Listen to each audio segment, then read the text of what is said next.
أعوذ بالله من الشيطان الرجيم بسم الله الرحمن الرحيم يا أيها النبي حرض المؤمنين على القتال إن يكن منكم 20 صابرون يغلبوا 200 وَإِن يَكُن مِّنكُم 100 يَغْلِبُوا أَلْفًا مِّنَ الَّذِينَ كَفَرُوا بِأَنَّهُمْ قَوْمٌ لَّا يَفْقَهُونَ الْآنَ خَفَّفَ اللَّهُ عَنكُمْ وَعَلِمَ أَنَّ فِيكُمْ ضَعْفًا فَإِن يَكُن مِّنكُم 100 صَابِرَةٌ يَغْلِبُوا 200 وَإِن يَكُن مِّنكُمْ 1000 يَغْلِبُوا 2000 بِإِذْنِ اللَّهِ وَاللَّهُ مَعَ الصَّابِرِينَ مَا كَانَ لِنَبِيٍّ أَن يَكُونَ لَهُ أَسْرَىٰ حَتَّىٰ يُثْخِنَ فِي الْأَرْضِ تُرِيدُونَ عَرَضَ الدُّنْيَا وَاللَّهُ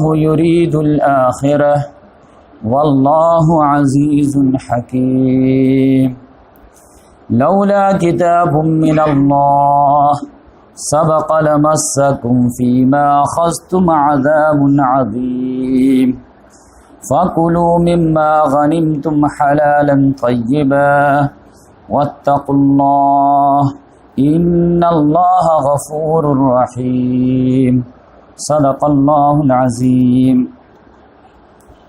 محترم سامعین کرام، ابھی آپ لوگوں کے سامنے سورہ انفال کی ایک چھوٹا سا رکوع جو ہے 5 آیات کی وہ تلاوت کی گئی ہے. آیت نمبر 65 سے لے کر کے آیت نمبر 69 تک، 65 سے 69 تک.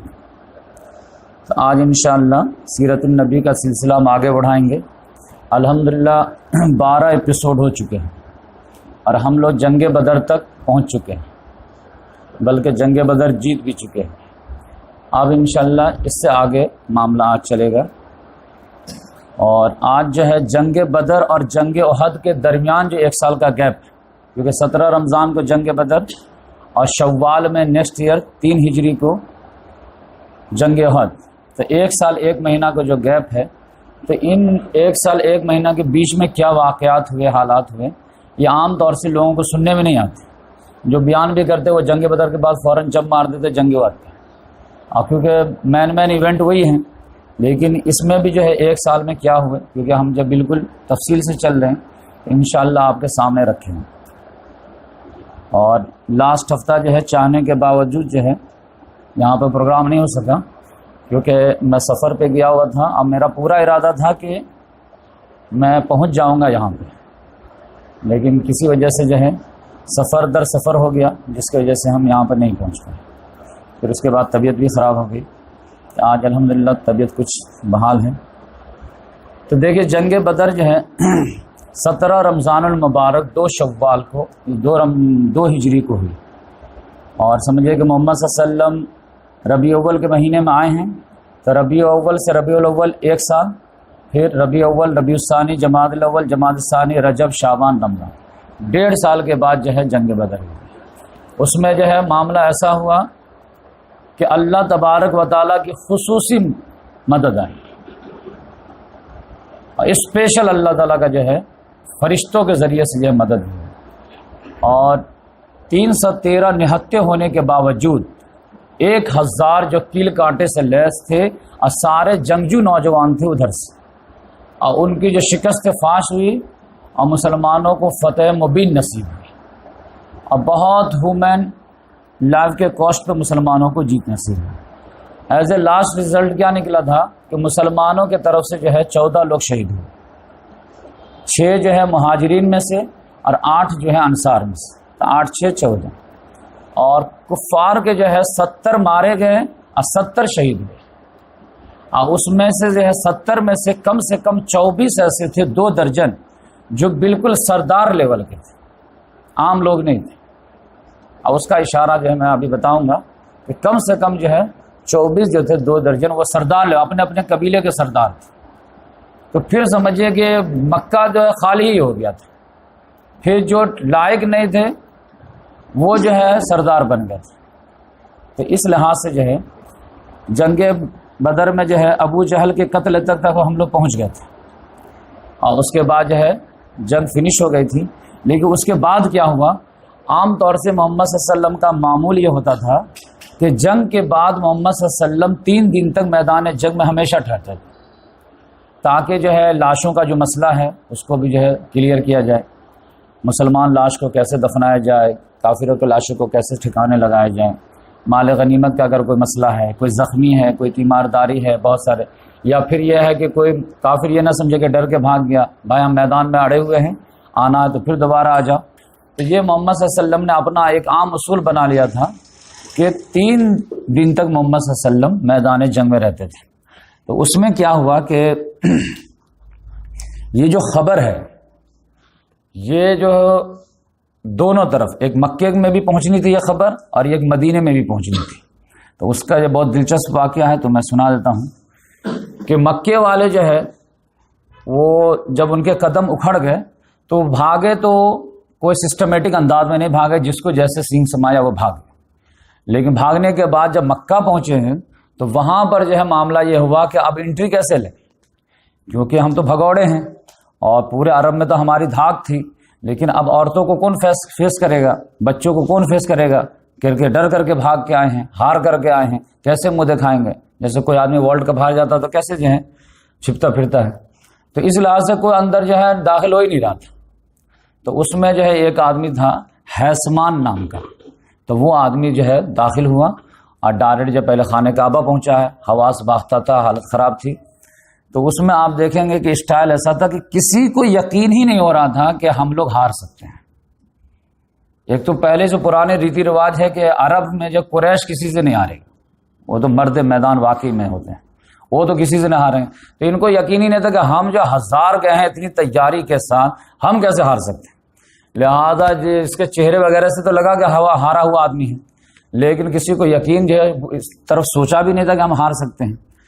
تو صفوان جو ہے امیہ کا بیٹا، یہ بہت باڈی بلڈر تھا، ڈیل ڈول والا آدمی تھا، یہ حتیم میں بیٹھا ہوا تھا. تو یہ جیسے ہی جو ہے گھوڑے لے کر کے اندر گیا ہے یہ ہے سامان، سب لوگ پوچھنے لگے کیا ہوا کیا ہوا کیا ہوا. وہ بولا کہ ہار گئے. کہا ہار گئے؟ ابو جہل وہ مارا گیا، عتبہ مارا گیا، شیبہ مارا گیا، امیہ مارا گیا، سب مارا گیا. تو صفوان کو غصہ آیا، کہا کہ اس پاگل کو پوچھو کہ اس صفوان کا کیا ہوا. مجھ کو لگتا ہے کہ دماغ خراب ہو گیا ہے، جیت کی خوشی میں بولنا کچھ اور جا رہا، بول کچھ اور رہا. میرے بارے میں پوچھو تو صفوان کا کیا ہوا. تو سوچا کہ لگے تو بول دے گا وہی مارا گیا، تو پھر پتہ چل جائے گا کہ اس کے ہوش ٹھکانے نہیں ہیں. اس نے کہا صفوان وہ حتیم میں بیٹھا ہوا. تب لوگ لگا ارے بات کچھ ہے، اس تو ہوش میں جوش میں ہوش نہیں کھویا ہے، بات کچھ کلیئر کر رہا. تو اس طرح سے جو ہے لوگوں کو یقین نہیں ہو رہا تھا کہ ہم ہار سکتے ہیں، جس کو ہم 13 سال تک جو ہے مسلمانوں کو مارتے تھے، پیٹتے تھے، ہمارے رحم و کرم پہ رہتے تھے، جس کو چاہے ٹارچر کر دے، جس کو چاہے شہید کر دیے، اور وہ یونائٹ ہو کر کے ہمارا یہی کر دیا، پورے جو ہے مطلب اعلیٰ قسم کے ہمارے نسل کو ختم کر دیے. تو اس کے بعد جو ہے پھر ایک واقعہ سے آپ کو اندازہ ہوگا کہ ابو رافع ایک صحابی ہیں، وہ محمد صلی اللہ علیہ وسلم کے مولا تھے، بعد میں محمد صلی اللہ علیہ وسلم ان کو آزاد کر دیے تھے. لیکن شروع میں وہ جو ہے وہ حضرت عباس رضی اللہ تعالیٰ عنہ کے غلام تھے. وہ کہتے ہیں کہ عباس رضی اللہ جنگ میں نہ چاہتے ہوئے چلے گئے تھے، وہاں جو ہے قید بن گئے تھے. لیکن ان کی بیوی میں بیٹھا ہوا تھا، اور ہم تینوں لوگ جو ہے اندر سے مسلمان ہو چکے تھے، لیکن ابھی اسلام کا اظہار نہیں کیے تھے، نہ عباس رضی اللہ تعالیٰ عنہ، نہ ام فضل جو ان کی بیوی تھی، نہ میں. تو اب جب یہ خوشی جب خبر آئی تو ہم لوگ اندر سے خوشی ہوئی، لیکن اظہار تو کر نہیں سکتے تھے، لہٰذا اندر سے تو ہم لوگ جھوم گئے. تو ماشاءاللہ زبردست ہوا. اب اتنے ہی میں کیا تھا کہ زمزم کے کنویں کے پاس ہمارا ایک حجرہ تھا، تو وہاں پہ ہم جو ہے یہ جو تیر ہوتا ہے نا، تو تیر کا کمان جو ہے چاقو سے ہم لکڑی کا بنا چھیلتے رہتے تھے. تو وہ میں چھیل ہی رہا تھا کہ اتنے ہی میں جو ہے جب یہ ہار کی خبر آئی تو ابو لہب جو تھا تو رشتہ داری تھا، وہ ایک دم اس کے چہرے پہ سیاہی دوڑ گئی. اب بہت ناگوار چہرے سے جو ہے گھر کپڑا گھسیٹتے ہوئے آیا ہم لوگوں کے پاس. اب میں ادھر منہ کر کے بیٹھا ہوا تھا، وہ ادھر منہ کر کے پیٹ سے پیٹ سٹا کے بیٹھ گیا، اور اس کو اچھا لگ رہا تھا، لیکن ہم لوگ تو اندر سے خوش تھے دم. اتنے ہی میں جو ہے ابو صفوان نام کا ایک آدمی آیا. اب وہ ابو لہب کا بھتیجا تھا, ابو صفوان بن حارث بن مطلب. وہ آیا تو ابو لہب نے کہا کہ بھتیجے بتاؤ کیا معاملہ ہوا. تو بولے کہ معاملہ کیا ہوا, ہار گئے ہم لوگ. کہا کیسے ہار گئے؟ کہ کیسے ہار گئے یہ بتائیں ہم کو. بس سمجھیے کہ جنگ ہوئی نہیں. کیا مطلب؟ بس سمجھیے کہ معاملہ یہ تھا کہ جیسے سب بچھی آمنے سامنے لگے, بس ہم لوگ گردن حوالے کر دیے, وہ کاٹتے چلے گئے. مقابلہ کہاں ہوا؟ مقابلہ تو بس کیا تھا کہ ہمارا مقابلہ تو تھا ہی نہیں, کوئی میچ ہی نہیں تھا. وہ کینیا آسٹریلیا کا میچ تھا. کہ ایسا تھا کہ جو ہے ہمارا مقابلہ ان سے تھا جو گورے چٹے تھے اور چتکبرا گھوڑے پر سوار تھے, اور وہ کسی کو چھوڑنے کے لیے تیار نہیں تھے. کون اس سے جیت پاتا؟ تو جب یہ ایسا اشارہ کیے تو یہ ابو رافع جو اپنا جو ہے وہ تیر کمان چھیل رہے تھے, ان سے برداشت نہیں ہوا. انہوں نے کہا کہ وہ گورے چٹے انسان جو چتکبرے گھوڑے پہ سوار تھے زمین آسمان کے بیچ میں, وہ فرشتے تھے. تب ابو لہب کو غصہ آیا, اٹھا پیٹنا ان کو شروع کر دیا, ان کو پٹک دیا. بولے کہ میں تو پتلا دبلا انسان تھا, غلام تھا, تو مارنا پیٹنے لگا, لیکن ہم کو چھوڑ ہی نہیں رہا تھا. لیکن ام فضل جو تھے عباس رضی اللہ تعالیٰ بیوی, ان کو غصہ آیا.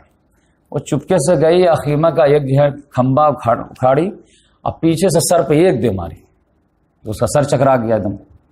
کہا کہ اس کا مالک نہیں ہے تو جو چاہے گا کر دے گا کیا؟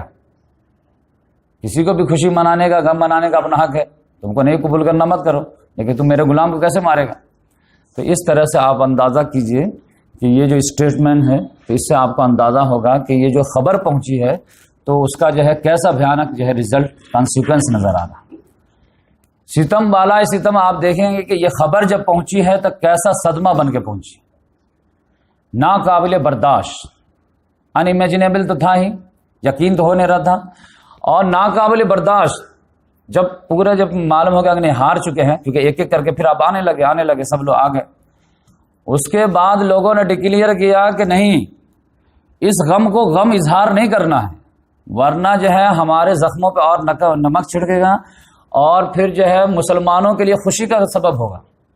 ہم جتنا آنسو بہائیں گے, جتنا نوحہ کریں گے, اتنا ہی مسلمانوں کو خوشی ہوگی. لہذا کوئی آدمی جو ہے صدمے کا اظہار نہیں کرے گا جب تک کہ بدر کا بدلہ نہیں لے لیا جائے. کسی کو رونے کی پرمیشن نہیں. آپ سمجھیے کہ کیسی کیسی عورتیں تھی. ہندا جو ہے اس کا جو ہے باپ شہید ہوا, مارا گیا تھا, اس کا چچا مارا گیا تھا, اس کا بھائی مارا گیا تھا, اس کا دوسرا بھائی مسلمانوں کی طرح ابو حذیفہ تھا. اب وہ عورت کو کہا جا رہا ہے کہ تم کو صدمہ نہیں کرنا ہے. اب بینڈ لگا دیا, کوئی روئے تو دم سب پہنچ جاتے تھے. رونے کا نہیں جب تک بدلہ نہیں لیں گے, تاکہ صدمہ اندر رہے. رو دیں گے صدمہ نکل جائے گا, لوگ بھول جائیں گے. صدمہ اندر رہے تاکہ وہ کھولتا رہے اور آدمی کو بے چین کے رکھے تاکہ دوبارہ چڑھائے گا. تو اس طرح سے جو ہے اس کا آپ کو اشارہ ملے گا کہ ایک بوڑھا آدمی تھا اسود بن عبد المطلب, اس کا 3 بیٹا مارا گیا تھا. اب وہ اندھا تھا, بوڑھا ہو گیا تھا. وہ تو کہہ رہا تھا کہ میں تو روؤں گا, لیکن دم سوشل آرڈر تھا کہ رونا نہیں ہے دم. وہ برداشت کرتا رہا. ایک دن جو ہے ایک عورت کے رونے کی آواز رات میں آ گئی. اس نے کہا لگتا پرمیشن آ گئی کیا. فوراً جو ہے اپنے غلام کو بھیجا کہ پتا کرو کہ رونے کی اجازت مل گئی کیا. جب وہ غلام گیا پتا کرنے کے لیے, اب وہاں سے لوٹ کے آیا تو کہا کہ پرمیشن ہو گئی کیا رونے کی. کہا نہیں پرمیشن نہیں. تو پھر عورت کیوں رو رہی ہے؟ کہا عورت جو رو رہی ہے نا وہ شوہر کے مرنے پر نہیں رو رہی ہے, اس کا اونٹ گم ہو گیا اس پہ رو رہی ہے. تب اونٹ پہ تو رو سکتی ہے. اب یہ بوڑھا بہت چالاک آدمی تھا, اپنا آئیڈیا نکال لیا. وہ شعر فوراً جو ہے اشعار لکھے اور پھر اسی میں سارے بھڑاس نکالتے. کہا یہ عورت کو رونا ہے تو اس پہ روئے جو بدر میں جو مقتول ہوئے. یہ اونٹ پہ کیا روتی ہے؟ رونا ہے تو میرے بیٹے پہ روئے, ابو حکیمہ پہ روئے, عامر پہ روئے, عقیل پہ روئے, جس کے بعد جو ہے مرنے کے بعد لوگ آٹومیٹک سردار بن گئے. اگر بدر نہیں ہوتا تو کوئی سردار کے لائق نہیں تھے. تو وہ سارے پیغام دے دیا اشعار میں, لوگ جو ہے اس کو کچھ کہہ نہیں ملے. تو اس طرح سے جو ہے پورا سسٹمیٹک جو ہے وہ لوگ آرگنائز کے تھے کہ کوئی بھی آدمی جو ہے وہ بدر کا صدمہ اتنا لگا تھا کہ صدمہ بھی نہیں نکالے گا تاکہ جو ہے اس کا بدلہ لیا جا سکے. ادھر محمد صلی اللہ علیہ وسلم کا معاملہ کیا تھا کہ بدر میں 3 دن تک محمد صلی اللہ علیہ وسلم رکے. اس میں محمد صلی اللہ علیہ وسلم نے کیا کیا کہ مسلمان جو 13 تو آن دا اسپاٹ شہید ہوئے تھے، اور ایک جو ہے عبیدہ بن حارث وہ راستے میں ہوئے تھے 5 دن کے سفر میں. تو محمد صلی اللہ علیہ وسلم نے سارے لوگوں کو جو ہے ایک ایک قبر میں دفنا دیے. بعد میں جو جنگ احد میں آپ دیکھیں گے 2 آدمی کو ایک ایک قبر میں دیے، لیکن یہاں پر کم ہی تھے تو 13 قبر کھودنا کوئی مشکل کام نہیں تھا. اور شہید کو آپ جانتے ہیں کہ آپ نہ کفن دینے کی ضرورت ہے، نہ غسل دینے کی ضرورت ہے، نہ جنازہ پڑھنے کی ضرورت ہے. فوراً جو ایسے ہی آپ مٹی میں ڈال دیجیے اور اللہ کے پاس بھیج دیجیے، کیونکہ شہید مرتا نہیں ہے، وہ زندہ ہوتا ہے. اور اس کو اللہ کے پاس سے رزق آتی ہے. اور اللہ تعالیٰ نے کہا کہ اس کو جو ہے کوئی جو ہے نہ جنازے کی نماز کی ضرورت ہے، نہ غسل کی ضرورت ہے، نہ کفن کی ضرورت ہے، کیونکہ قیامت میں اس کو ایسے اسی حالت میں اٹھاؤں گا. اس کے جسم کو کیڑے مکوڑے بھی نہیں کھائیں گے، مٹی بھی نہیں کھائیں گے. اور پھر جب آخرت میں ہم ایسے اٹھائیں گے تو پھر لوگوں کو دکھا دیں گے کہ اس آدمی سے میں کیا حساب لوں. جو آدمی اسلام کے لیے جان دیا ہے تو جان سے پیاری تو کوئی چیز نہیں ہے. تو اب اس کے بارے میں جو ہے زکوٰۃ کے بارے میں حساب لیا جائے گا کہ تم زکوٰۃ دیتے تھے کہ نہیں دیتے تھے. بھائی وہ جان دے کر گیا، وہ زکوٰۃ کر دیں. انسان کی نگاہ میں سب سے زیادہ جان کی اہمیت ہوتی ہے. ہاں اس میں جو ہے زیادہ نیت وغیرہ کے بارے میں یہ ہو جائے گا، ورنہ جان سب سے زیادہ پیاری ہے. لہٰذا اللہ تعالیٰ نے یہ پروٹوکول دیا شہید کو کہ اس کو کوئی ضرورت نہیں جنازے کی، کوئی ضرورت نہیں غسل کی، کوئی ضرورت نہیں کفن کی. ایسے تو میرے پاس ہے اور ایک سمبل ہو کہ یہ ہے مرٹائر. تو اس کے بعد جو ہے محمد صلی اللہ علیہ وسلم مسلمان صحابہ کرام جو شہید ہوئے تھے ان کو اچھی طرح دفنا دیے. اب کافروں کی باری ہے، 70 لاشیں ان کی پڑی تھی، وہ لوگ تو بھاگ گئے تھے اور قیدی بھی تھے ان کے پاس 70. تو 70 کو قید کر کے رکھ لیے. اور پھر جو ہے ایک بڑا سا اندھا کنواں تھا، ایک دم کالا ڈارک. اس میں جو ہے لاشوں کو گھسیٹ کے بولے کہ ڈال دو اسی میں. تو 2 درجن سرداروں کو گھسیٹ کے ڈال دیا گیا. تو اس سے میں آپ کو بتایا کہ اندازہ لگا کہ جو 24 جو گنتی کی ہے محمد صلی اللہ علیہ وسلم، یہ ایک سردار لیول کے لوگ رہے ہوں گے تو سب کو ڈال دیا. اب بقیہ کو بولے کہ جہاں جہاں موقع ملے، جہاں پہ سوکھا کنواں سب ہے اس میں ڈال دو اور پتھر سے پاٹ دو، اس لائق ہی ہیں. تو اس میں جو ہے جب گھسیٹ کے ڈال رہے تھے تو ایک واقعہ پیش آیا. حذیفہ رضی اللہ تعالیٰ عنہ جو عتبہ کے جو لڑکے تھے، جب ان کے والد کے جو ہے لاش کو گھسیٹی جا رہی تھی تو ان کے چہرے پر ناگواری کا اثر آ گیا. تو محمد صلی اللہ علیہ وسلم دیکھے تو محمد صلی اللہ علیہ وسلم نے فرمایا، حذیفہ تم کو اچھا نہیں لگا کیا؟ کچھ دل میں؟ تو انہوں نے کہا کہ یا رسول اللہ بات ایسی نہیں ہے، مجھے کوئی صدمہ ودمہ نہیں ہے کہ والد صاحب کے اس پہ، کیونکہ آپ جب کفر پہ مرے ہیں تو ہمیں کوئی انٹرسٹ نہیں ہے. تو یہ چہرے پہ جو تمہارے آثار ہیں وہ بولے چہرے پہ آثار ہیں، وہ ریزن دوسرا ہے. وہ ریزن یہ ہے کہ مجھے میرے والد سے امید تھی کہ یہ اتنا انٹیلیجنٹ تھے تو مجھے نہیں لگتا تھا کہ اتنا ذہین انسان جو ہے اسلام سے دور رہے گا. تو مجھے پورا یقین تھا کہ آج نہ کل نہ پرسوں جو ہے وہ اسلام قبول کر لیں گے، لیکن آج مجھے اپنا جو ایکسپیکٹیشن فیل نظر آ رہا ہے، اس کی وجہ سے مجھے دکھ ہو رہا ہے. ورنہ یہ نہیں کہ ان کے جو ہے کفر پہ مرنے کی وجہ سے مجھے کوئی مسئلہ ہے. تو محمد صلی اللہ علیہ وسلم کو لگا کہ بات صحیح ہے. اس کے بعد جو ہے 3 دن کے بعد جو ہے مال غنیمت کا مسئلہ آ گیا. ایک صحابی کہتے ہیں کہ دیکھیں ہم لوگ جو ہے مدینہ سے نکلے تھے اور بدر میں پہنچے، اور پھر ہم لوگ 3 گروپ میں جو ہے نیچرل ڈیوائڈ ہو گئے. جب آمنے سامنے دشمن سے ہوا کہ جنگ جب شروع ہوئی تو ایک فریق جو ہے وہ دشمن کو دوڑانے لگا، دوسرا ایک گروپ جو تھا وہ محمد صلی اللہ علیہ وسلم کی حفاظت کے لیے جو ہے پورا مورچہ باندھ لیا، اور تیسرا گروپ جو ہے وہ مال غنیمت سمیٹنے لگا. تو اب تینوں اپنا اپنا کام کر رہے تھے. لیکن جب شام ہوئی، جنگ ختم ہو گئی تو پتہ چلا پورا مال غنیمت اس کے ہاتھ میں جو کچھ نہیں کیا ہے. تو دوڑانے والے بولے کہ بھائی ہمارا حصہ ہے، تو کہا نہیں ہمارا ہاتھ لگا ہمارا. تو جو محمد صلی اللہ علیہ وسلم حفاظت میں، تو کہا بھائی سب سے اعلیٰ کام تو میں کر رہا تھا. تو اس طرح سے جو ہے تو میں ہو گیا، اب کوئی کسی کو دینے کے لیے تیار نہیں ہوا. تو سب لوگ شکایت کیے محمد صلی اللہ علیہ وسلم کے پاس کہ یا رسول اللہ یہ ہم لوگ تو اصل دشمن کو دوڑائے ہیں اور یہ لڑائی اصل کیے ہیں، اور نہیں دوڑاتے تو مال غنیمت لوٹنے کی نوبت ہی نہیں آتی. تب پھر محمد صلی اللہ علیہ وسلم کو غصہ آیا. اب بولے کہ مال غنیمت سب جمع کرو یہاں پہ، کسی کا نہیں ہے، تینوں گروپ میں سے کسی کا نہیں، سب جمع کرو یہاں پہ. سب جمع کرا دیے. اور پھر عبداللہ بن کعب کو بولے تم اس کی حفاظت کرو، اور کسی کو نہیں ملے گا، سب اللہ رسول کی. اور آپ تعجب کریں گے کہ جنگ بدر کتنا شاندار جیت ہے، ابھی آگے میں بتاؤں گا مدینہ میں کیا ہوا. اتنی بہترین فتح ملی تھی کہ سارے مسلمانوں کا دل ٹھنڈا ہو گیا تھا، 14 سالوں کا جو ہے دکھ درد ختم ہو گیا. لیکن اس پر جو اللہ تعالیٰ نے جو تبصرہ کیا، اور ٹوٹل آیات 75 آیات میں تبصرہ کیا ہے 6 رکوع میں. تو اب تبصرہ اسٹارٹنگ کہاں سے ہونی چاہیے تھی؟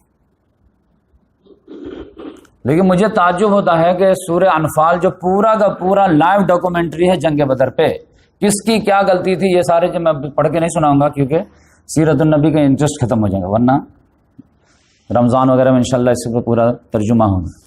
لیکن آپ دیکھیں کہ پہلی آیت اللہ تعالیٰ نے اسی کو پوائنٹ کو اٹھایا کہ جو تمہاری شارٹ کمنگس تھی. ورنہ عام طور سے کیا ہوگا، اتنی بڑی جنگ جیت کر کے کوئی فوج آئی ہے تو اس کے تو سارے جو ہے اچھے کارنامے گنائے جاتے، لاسٹ میں کہا جاتا ہے کہ ٹھیک ہے لیکن تھوڑا یہ شارٹ کمنگ وغیرہ بھی دور کر لو. لیکن اللہ تعالیٰ نے کہا نہیں، خوبی تو تمہارا سارے جو ہے ریکارڈ ہو رہے ہیں، آخرت میں مل کے رہیں گے. دنیا میں ایک بھی شارٹ کمنگس نہیں رہنے چاہیے. جتنا سفید کرتا اتنا چھوٹا ڈاٹ بھی بڑا دکھتا ہے. لہٰذا یسألونک عن الانفال قل الانفال للہ والرسول. یہ لوگ مال غنیمت کے بارے میں پوچھتے ہیں کہ کس کا ہے، میرا ہے، اس کا، اس کا ہے. کہہ دیجئے قل الانفال للہ والرسول. مال غنیمت پورا کا پورا اللہ رسول کا. نفل کس کو کہتے ہیں؟ جو اضافی چیز ہے. ابھی آپ فرض پڑھیں گے، پھر سنت پڑھیں گے، نفل پڑھیں گے. نفل کیا ہے؟ جو پڑھ لیے تو اچھی چیز ہے، نہیں پڑھے تو کوئی بات نہیں، اضافی چیز. تو جنگ میں آئے تھے کس لیے؟ شہادت کے لیے آئے تھے یا مال غنیمت کے لیے آئے تھے؟ تو علامہ اقبال نے تو اشعار کے ذریعے کیا سکھایا؟ شہادت مطلوب و مقصود مومن، نہ مال غنیمت نہ کشور کشائی. تو شہادت چاہیے تھا نا، تو شہادت اللہ نے نہیں دیا، فتح دے دیا. اب مال غنیمت کے لیے جھگڑا گیا، رکھو سب یہاں. تو سارے لوگ جیسے جو ہے آپ کے گھر میں 4 بچے ہوں اور 3 سیب لے کر کے آپ پہنچ جائے یا کوئی مہمان لے کے آ جائے تو سارے بچے ایک ایک لے لیں گے تو چھوٹی بچی جو چلانے لگے گی، ابو ہم کو نہیں ملا، امی ہم کو نہیں. تو ابو ڈانٹیں گے سب بانٹ کے کھاؤ، نہیں کوئی نہیں دے رہا، تو پھر کیا کہ لاؤ سب، کسی کو نہیں ملے گا. اور پھر ماں جو ہے کاٹ کاٹ کے آتا سب کو دے گی. تو یہی اسٹائل جو تھا کہ اللہ تعالیٰ کسی کو نہیں ملے سب. اور پھر محمد صلی اللہ علیہ وسلم ٹرائی کیے کہ چلو، لیکن جب چلنے لگے تو پھر جو ہے وہ جو اندھا کنواں تھا جو 24 سردار کو جو ہے ڈالا گیا تھا، وہاں پہ کھڑے ہو کر کے محمد صلی اللہ علیہ وسلم جو اس سے جو ہے کمیونیکیٹ کیے. اب بولے کہ تم لوگ کتنے برے ہمسائے ہو. میں تو مکہ کا رہنے والا تھا، تم لوگ بھی مکے کے ہو، ہم لوگ بھائی بندھو لوگ تھے، لیکن تم لوگ کتنے برے جو ہے ہمسائے ثابت ہوئے کہ تم لوگوں نے ہمارے کو جھٹلایا اور باہر والے نے ہم کو تصدیق کی. تم ہم کو گھر سے نکالے، باہر والے ہم کو پناہ دیے. تم ہم لوگ جو ہے مارے پیٹے، دوسرے والے نے ہم کو بچایا، مدد کیا. کتنے برے ہو تم. تو ہم سے جو رب نے وعدہ کیا تھا ہم کو تو پورا ملا، کہ کہا تھا کہ میدان میں جب بھی آئیں گے ہم مدد کریں گے. تو مدد تو آیا، 313 کے باوجود 1000 پہ غالب رہے. تم سے جو تمہارے رب نے وعدہ کیا تھا پورا پائے کیا؟ تو حضرت عمر رضی اللہ تعالیٰ نے کہا کہ یا رسول اللہ یہ مردے لوگ سے کیا بات کر رہے ہیں آپ؟ تو محمد صلی اللہ علیہ وسلم نے کہا قسم خدا کی یہ آج تم ان سے زیادہ نہیں سن رہے ہو، لیکن یہ جواب نہیں دے سکتے، ساری باتیں سن رہے ہیں. تو اس کے بعد محمد صلی اللہ علیہ وسلم جو ہے آگے بڑھے. آگے بڑھنے کے بعد جو ہے محمد صلی اللہ علیہ وسلم بھی 3 دن تک ٹھہرے تھے، لیکن محمد صلی اللہ علیہ وسلم کو بھی ایکسائٹمنٹ بہت زیادہ ہو رہا تھا کہ کم سے کم مدینہ خبر تو بھیجتے ہیں. تو 2 صحابی کو طے کیے، عبداللہ بن رواحہ رضی اللہ تعالیٰ عنہ کو اور زید بن حارثہ رضی اللہ تعالیٰ. بولے کہ جیسے جلدی سے جلدی جو ہے آپ میری اونٹنی لے لو ثبوت کے طور پر، اور جا کر کے پہلے انفارمیشن خوشی کی خبر دے دو. تو بالائی حصہ میں جو ہے خبر دینے کے لیے عبداللہ بن رواحہ کو بھیجے. اب میدانی حصہ شہر میں جو ہے زید بن حارثہ کو اپنی اونٹنی جو قصوہ نام کی جو ہے اس کو دے کر کے بھیجے. ادھر مکے والے جو ہے یہ مدینے والے جو منافقین اور یہود تھے وہ تو انا للہ پڑھ لیے تھے کہ مسلمان 313,000 کا، وہ بھی مکے والوں سے قریش سے لڑنے گئے، انا للہ پڑھ لو. ان کو جنون نے جو ہے ختم کر دیا ہے، سارے لوگ اڑا دیے کہ یہ لوگ ماریں گے. اب پھر جب زید بن حارثہ آتے ہوئے دکھے اور محمد صلی اللہ علیہ وسلم کی اونٹنی دکھی ہے تب تو کہا یہ دیکھو ثبوت کے طور پر کہ تمہارے لیڈر گئے ختم اور یہ آدمی بھاگ کے آیا ہے میدان سے، اونٹنی لے کے آیا. ہم کہتے تھے نا. زید بن حارثہ کہہ رہا ہے کہ نہیں، میں جو ہے کہہ رہا ہوں کہ جیت ہوئی ہے، کوئی ماننے کے لیے تیار نہیں. منافقین کا اتنا دباؤ پریشر مائنڈ بریشنگ کر دیا. بنگلہ دیش آسٹریلیا کو ورلڈ کپ ہرا دے کوئی جلدی یقین کرے گا؟ تم اپنے سے دیکھو. ہاں اپنے سے دیکھ, ٹی وی میں دیکھو, ٹی وی میں دیکھ. اس طرح سے جب اس جو ہے منافقین چھٹے اور مسلمان لوگ کے گروپ میں جب آئے, آپ بولے کہ نہیں الحمدللہ ہم لوگ جیتے ہیں اور شاندار جیتے ہیں, کلین سویپ کر دیے ہیں, تب لوگ جو نعرے تکبیر مارے تو ایک دم جو ہے خوشی کی لہر دوڑ گیا. پورے مدینہ میں جو نعرے تکبیر اللہ اکبر جو ہے ہونے لگے. اس کے بعد محمد صلی اللہ علیہ وسلم پیچھے سے چلے ہیں تو پھر جو ہے وادی صفرا سے جب آگے نکلے ہیں اور وہ گھاٹی پار کر کے اوپر جب چڑھے ہیں تو وہاں پر جو ہے پھر ہالٹ کیے ہیں. اب پھر وہاں پہ ہالٹ کر کے محمد صلی اللہ علیہ وسلم نے کہا کہ اب جو ہے مال غنیمت تقسیم ہوگی.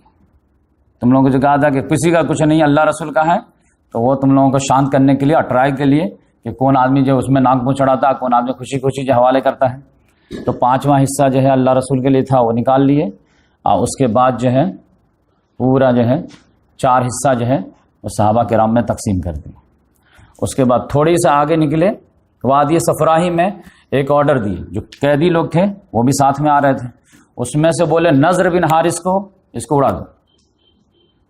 یہ نضر بن حارث کون تھا؟ وہ جو سورہ لقمان میں آپ پڑھتے ہوں گے, وَمِنَ النَّاسِ مَن يَشْتَرِي لَهْوَ الْحَدِيثِ لِيُضِلَّ عَن سَبِيلِ اللَّهِ بِغَيْرِ عِلْمٍ, جو قصے کہانی خرید کے لایا تھا شام سے اور قرآن کے مقابلے میں جو پیرالل جو ہے پروگرام کھڑا کر دیتا تھا تاکہ لوگ سن نہ پائے, اس کو بولے اس کو ختم کر. تو علی رضی اللہ تعالیٰ نے جو ہے گردن اڑا دی.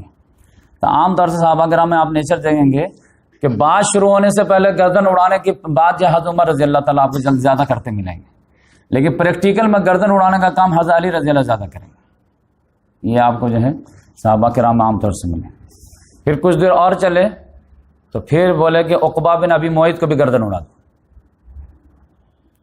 تو وہ چیخ پڑا, یہ کیا بات ہے؟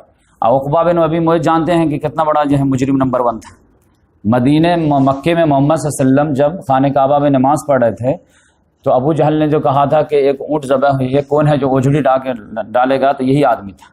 ایک مرتبہ محمد صلی اللہ علیہ وسلم کے گردن میں جو چادر اس زور سے کھینچے کہ ایسا لگا تھا کہ دم نکل جائے گا, لیکن جو ہے حضرت ابو بکر صدیق آئے تھے اور وہ بچائے تھے.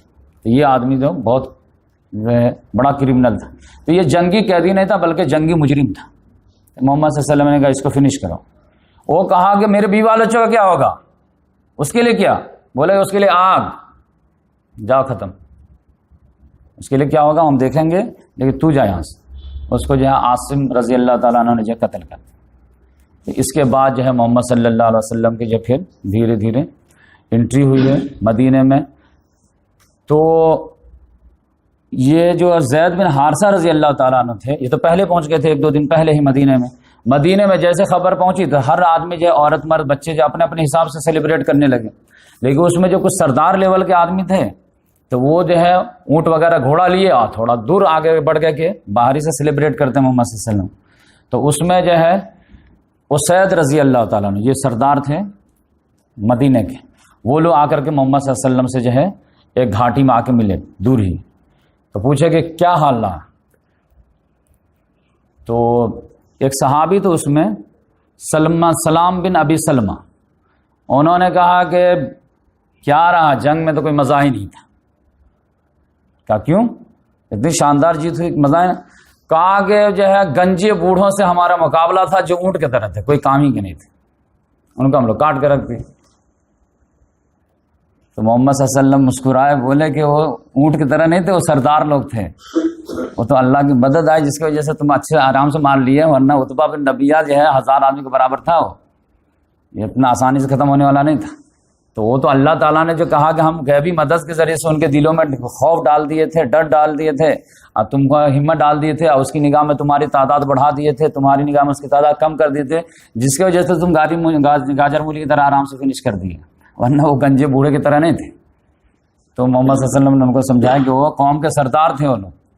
پھر اسید بن حضیر رضی اللہ تعالیٰ عنہ بولے یا رسول اللہ, وہ اپنا ایکسکیوز دیے کہ وہ جو آپ نکلے تھے نا تو ہم لوگ پیچھے رہ کے اتنا جو ہے مطلب بہادر آدمی, آپ سوچیں گے کہ مدینہ میں یہ کیسے رہ گیا, تم کیوں نہیں شامل ہوئے؟ تو خود سے ہی جب بنا پوچھے ایکسپلینیشن دیے کہ یا رسول اللہ معاملہ یہ تھا کہ آپ لوگ جب نکل رہے تھے نا تو ہم لوگ کو شان و گمان بھی نہیں تھا کہ آپ جو ہے دشمن سے ٹکرانے جا رہے ہیں. ہم لوگ تو لگا کہ وہ جیسے 7-8 پہلے قافلہ کو جو ہے پیچھا کیے تو ویسے ایک قافلے کو پیچھا کرنے جا رہے ہیں. اس کے لیے جو 300 اس بار تو سب سے زیادہ تعداد تھی, تو اس کی وجہ سے ہم لوگ جو ہے وہ ضروری نہیں سمجھے, جس کی وجہ سے ہم پیچھے رہ گئے. ورنہ ہم بھی بہادر ہیں اور ہم بھی جو ہے ایمان سے لبریز ہیں. تو ہمیں اگر معلوم ہوتا کہ جنگ کے لیے جا رہے تھے تو کبھی ہم پیچھے نہیں رہتے. محمد صلی اللہ علیہ وسلم نے کہا تم سچ کہتے ہو, آئی بلیو اٹ, لیکن جو ہونا تھا ہوا, اب تم محروم رہتا, میں کیا کر سکتا. تو اس طرح سے محمد صلی اللہ علیہ وسلم مدینے میں آئے تو ایسا امپیکٹ پڑا اور ایسی خوشی کی لہر ہوئی کہ آپ اندازہ کیجئے کہ عبداللہ بن ابی بھی جو ہے, جو 1 سال سے ویٹ کر رہا تھا 1.5 سال سے, اب مسلمانوں کے ساتھ تھا, مہمان ٹھہرانے کے لیے سب سے پہلے وہی ریکویسٹ کیا تھا, لیکن آج تک وہ جو ہے ایمان قبول نہیں کیا تھا. لیکن جنگ خبر سننے کے فوراً بعد ایمان قبول کر لیا, کیونکہ وہ سمجھ گیا کہ اب تیل دیکھو, تیل کی دھار دیکھو. جو قریش کو جو ہے حالت خراب کر دیا تھی تو پورے عرب کا حالت خراب ہے. لا الہ الا اللہ. اور پھر اس کے بعد منافقت, وہ سمجھ گیا کہ جو ہے اب جو ہے مطلب ان کے اگینسٹ میں جا کر کے آپ ان کے خلاف ہم کچھ نہیں کر سکتے, ہاں آستین کا سانپ بن کر کے ان کو ڈسا جا سکتا. تو ایمان قبول کر لیا. لیکن سب سے زیادہ جو ہے برا امپیکٹ پڑا وہ کس کو پڑا؟ یہود کو. یہود کا کیا ہے کہ یہ جنگ بدر ایسا جو ہے سماعت بنا دیا نا, کہ نہ صرف یہ کہ ان کی دھاک بیٹھ گئی بلکہ یہ بھی بیٹھ گئی کہ یہ لوگ حق پہ ہیں. کیونکہ جنگ بدر سے فوراً پہلے جو ہے نا ابو جہل لگاتار دعائیں کیا کہ آج فیصلہ ہو جائے گا حق پہ کون ہے, آج فیصلہ ہو جائے گا باطل پہ کون ہے, جو جیتے گا مانا جائے گا حق پہ, جو ہارے گا مانا جائے گا باطل پہ, کون رشتوں کو کاٹنے والا ہے, کون رشتوں کو جوڑنے والا ہے. تو اس طرح سے جو ہے بہت پروپیگنڈا کیا تھا. اور یہ کھلے اشارہ ہو گیا کہ 313 نہتے 1000 کٹ کاٹے سے لیس اس پہ بھاری پڑ گئے, تب اس کا مطلب ہے کہ خدائی مدد ہے تو اس کو کوئی نہیں ہرا سکتا. تو پورا عرب کے بدوؤں پہ امپیکٹ پڑ گیا, پھر جو یہود پہ امپیکٹ پڑ گیا, پھر منافقین پہ امپیکٹ پڑ گیا, سب پہ پڑ گیا. تو جس کے وجہ سے یہود لوگ جو ہے جل بن گئے. اور یہود کے 3 قبیلے تھے, بنو قینقاع, بنو نذیر, بنو قریظہ. تو بنو نذیر, بنو قریظہ وغیرہ تو تھوڑا باہر تھے, بنو قینقاع والا تو بیچ مارکیٹ میں تھے, اور ان کے محلے کا نام بھی بنو قینقاع ہی تھا. اور یہ سب سے زیادہ یہود میں بہادر لوگ تھے, اور ان کا جو کاروبار ہی جو ہے سونار اور لوہار کا تھا, لہذا ہر بچے کے پاس ہتھیار تھا. تو یہ لوگ جو ہے ان تینوں میں کمپیریٹیولی جو ہے سب سے زیادہ بہادر مانے جاتے تھے. یہ لوگ جب دیکھے کہ سارے لوگ متاثر ہو رہے ہیں اور جو ہے ہر جگہ بدر ہی کا چرچا, جیسے ورلڈ کپ جیتتا تو کیا رہتا, 5-6 مہینہ تک تو وہی ٹی وی اسکرین پہ چلتا رہتا ہے. تو اس لحاظ سے یہ لوگ خالی وہی چرچا رہتا تھا. اب یہ مارکیٹ میں جب لوگ آتے تھے تو سامان خریدے, پھر وہی بدر کا چرچا شروع, اور سارے لوگ متاثر دکھتے تھے.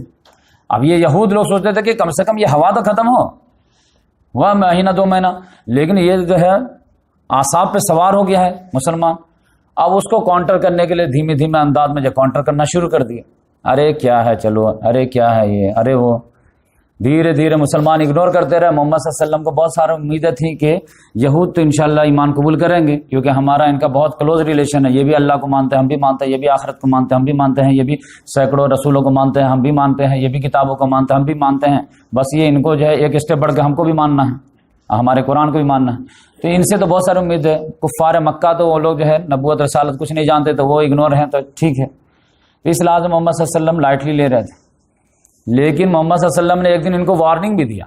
جب دیکھے کہ یہ لوگ جو ہے زیادہ جو ہے آل فال بک رہے ہیں, تو محمد صلی اللہ علیہ وسلم نے مارکیٹ میں سب کو جمع کیے اور پھر وارننگ دیے کہ بنو قینقاع والوں ہوش کے ناخن لو, ابھی دیکھو ایک کی فائل میں نپٹا ہوں ابھی, اور ایسا نہ ہو کہ تمہارے بھی فائل نپٹنے کا ٹائم آ جائے وقت سے پہلے, تو تمہارے بکواسات ہم تک آ رہے ہیں, تو ہوش کے ناخن لو.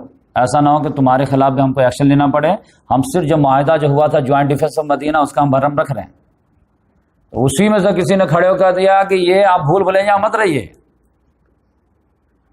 یہ قریش کے کچھ اناڑیوں سے آپ کی جو لڑائی ہوئی تھی اور وہ میدان چھوڑ کے بھاگ گئے. ہم مرد ہیں, جوان مرد ہیں, ہتھیار ہمارا کھلونا ہے. جب ہم سے پالا پڑے گا نا, پھر پتہ چلے گا جو ہے جنگ کیا چیز ہوتی ہے. تب اللہ تعالیٰ نے سورہ آل عمران کی آیت نازل, قل للذین کفروا ستغلبون, آپ کہہ دیجئے ان کافروں سے بھی, اہل کتاب کے کافروں, ستغلبون, ان قریب تو بھی مغلوب ہوگا, وتحشرون الی جہنم, اور تو بھی جہنم کے گرد جمع کیا جائے گا, اور بئس المصیر. قد کان لکم آیۃ فی فئتین التقطا، اور تمہارے لیے بہت بڑی نشانی ہے جب دو جو ہے جماعتیں آپس میں ٹکرائی تھی. تو کہا اے محمد صلی اللہ علیہ وسلم ان کو جو ہے آپ سنا دیجیے آیت کہ تمہارا بھی فائل نپٹنے کا ٹائم آنے والا ہے، کب آئے گا وہ ویٹ کرو تم. تو اس طرح سے وہ لوگ جو ہے محمد صلی اللہ علیہ وسلم کہا کہ اس کے جو ہے گستاخی کو اگنور کرو. اور ابھی چونکہ قریش کا کیا رسپانس آتا اس کے بعد 10 ہی دن کے بعد آ جاتے ہیں یا سال بھر کے بعد آتے ہیں، تو پہلے تو ہم کو مین دشمن پہ فوکس کرنا ہے اور ان کے بکواس کا بھی اگنور کرو. لیکن وہ محمد صلی اللہ علیہ وسلم جو اس کی وجہ سے اگنور کر رہے تھے، ان کے حوصلے بلند ہو رہے تھے کہ بیچ بجمے میں ہمارا ایک سردار نے ٹوک دیا، کچھ نہیں کی، لہذا وہ بڑھتا گیا حوصلہ، یہاں تک کہ وربل سے فزیکل پہ آ گئے. وربل سے فزیکل پہ کیا آ گئے، اور جس کی وجہ سے محمد صلی اللہ علیہ وسلم کو ایک سخت نوٹس لینا پڑا. اور وہ کیا تھا کہ ایک مسلم عرب عورت تھی، وہ جو ہے کچھ مارکیٹ میں بیچنے کے لیے آئی، اس سے اس کو کچھ پیسہ حاصل ہوا، پھر اسی پیسے سے جو ہے سونار کے دکان پہ گئے کچھ خریدنے کے لیے. وہاں پہ 4-5 یہودی لڑکے بیٹھے ہوئے تھے، وہ مزہ لینا شروع کر دیے. اب بولے کہ چہرہ دکھائیے. انہوں نے کہا سامان دکھانے کی بات کر رہے ہیں تو چہرہ دکھانے کی کیا بات کر رہے ہیں، تو سامان دو. تو وہ مذاق کرنے لگے. مذاق ہی میں جو ہے وہ آگے بڑھ گیا کہ ایک لڑکا پیچھے آیا اور ان کا پلو جو ہے ایک رسی میں باندھ دیا اور اوپر جو ہے کسی طرح ٹانگ دیا. اب بات بیچاری جو ہے کر رہی تھی. اب پھر جب وہ سودا ودا لینے جو تھا کام ہو گیا تو بیچاری اپنا اچانک اٹھی تو اس کا پورا کپڑا اٹھ گیا. تو اس طرح وہ جو ہے بالکل جو ہے انسلٹ ہو گئے. تو وہ چیخی چلائی. تو بغل 2-4 دکان کے بعد جو ہے ایک مسلمان لڑکے کی بھی دکان تھی، وہ دوڑا ہوا آیا، کیا ہوا کہا دیکھیں ہمارے ساتھ بدتمیزی کیا، کسی نے بدتمیزی کیا، اسی نے کیا، اس کو گردن اڑا دیا. عرب والے کے تو یہ مزاج تھا، بات کم کرتے تلوار زیادہ چلاتے تھے. پھر سارے یہودی کو لگا ہمارے یہودی کو مار دیا، سب لوگ مل کے اس کو مار دیے. تو اب اس سے جو ہے ایک پینک کریٹ ہو گیا. خبر محمد صلی اللہ علیہ وسلم تک پہنچی. سارے جو لڑکا جو مسلمان قتل ہوا تھا وہ سارے لوگ محمد صلی اللہ علیہ وسلم کے پاس پہنچ گئے. یا رسول اللہ یہ دیکھیے اب اس کے حوصلے تو اتنے بلند ہو گئے ہیں کہ ایک مسلم خاتون کے ساتھ چھیڑ چھاڑ کرتا ہے. محمد صلی اللہ علیہ وسلم نے حمزہ رضی اللہ تعالیٰ عنہ کو بولے کہ تیاری کیجیے. جھنڈا دیے، بولے کہ گھیراؤ کیجیے. اس کا گھیراؤ کیے تو 500 صحابہ کرام تیار. جھنڈا دیا حمزہ رضی اللہ تعالیٰ عنہ کو، اب پورا مارکیٹ کو بلاک کر دیا. اور یہ اتنی بڑی بڑی جو ڈینگا مار رہے تھے، آتے دیکھے کہ سب لوگ جو اپنے قلعہ میں گھس گئے، کوئی لڑنے کے لیے تیار نہیں.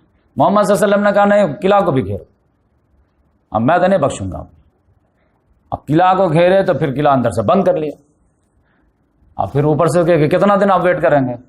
محمد صلی اللہ علیہ وسلم نے جو ہے خاموش جو ہے میسج دیے کہ میں قیامت تک بیٹھوں گا، نہیں چھوڑوں گا نہیں میں تم کو.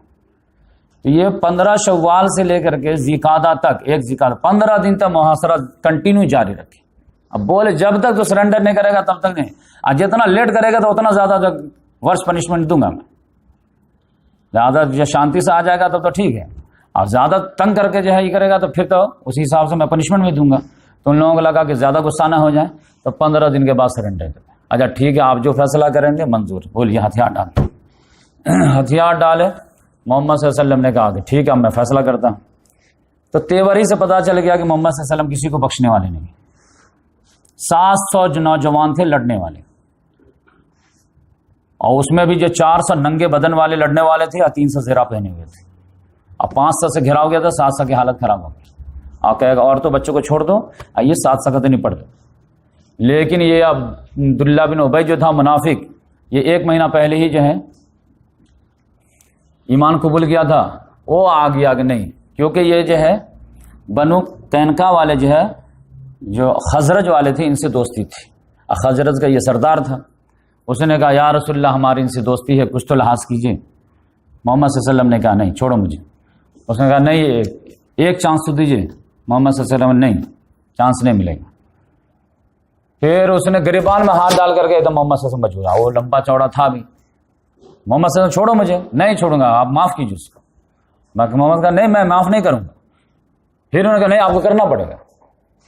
لیکن آپ سمجھیے کہ محمد صلی اللہ علیہ وسلم جو ہے مدینے میں آ گئے تھے، ایک حیثیت تو حاصل ہو گئی تھی، لیکن آپ جانتے ہیں کہ 100% حیثیت نہیں حاصل ہوئی تھی.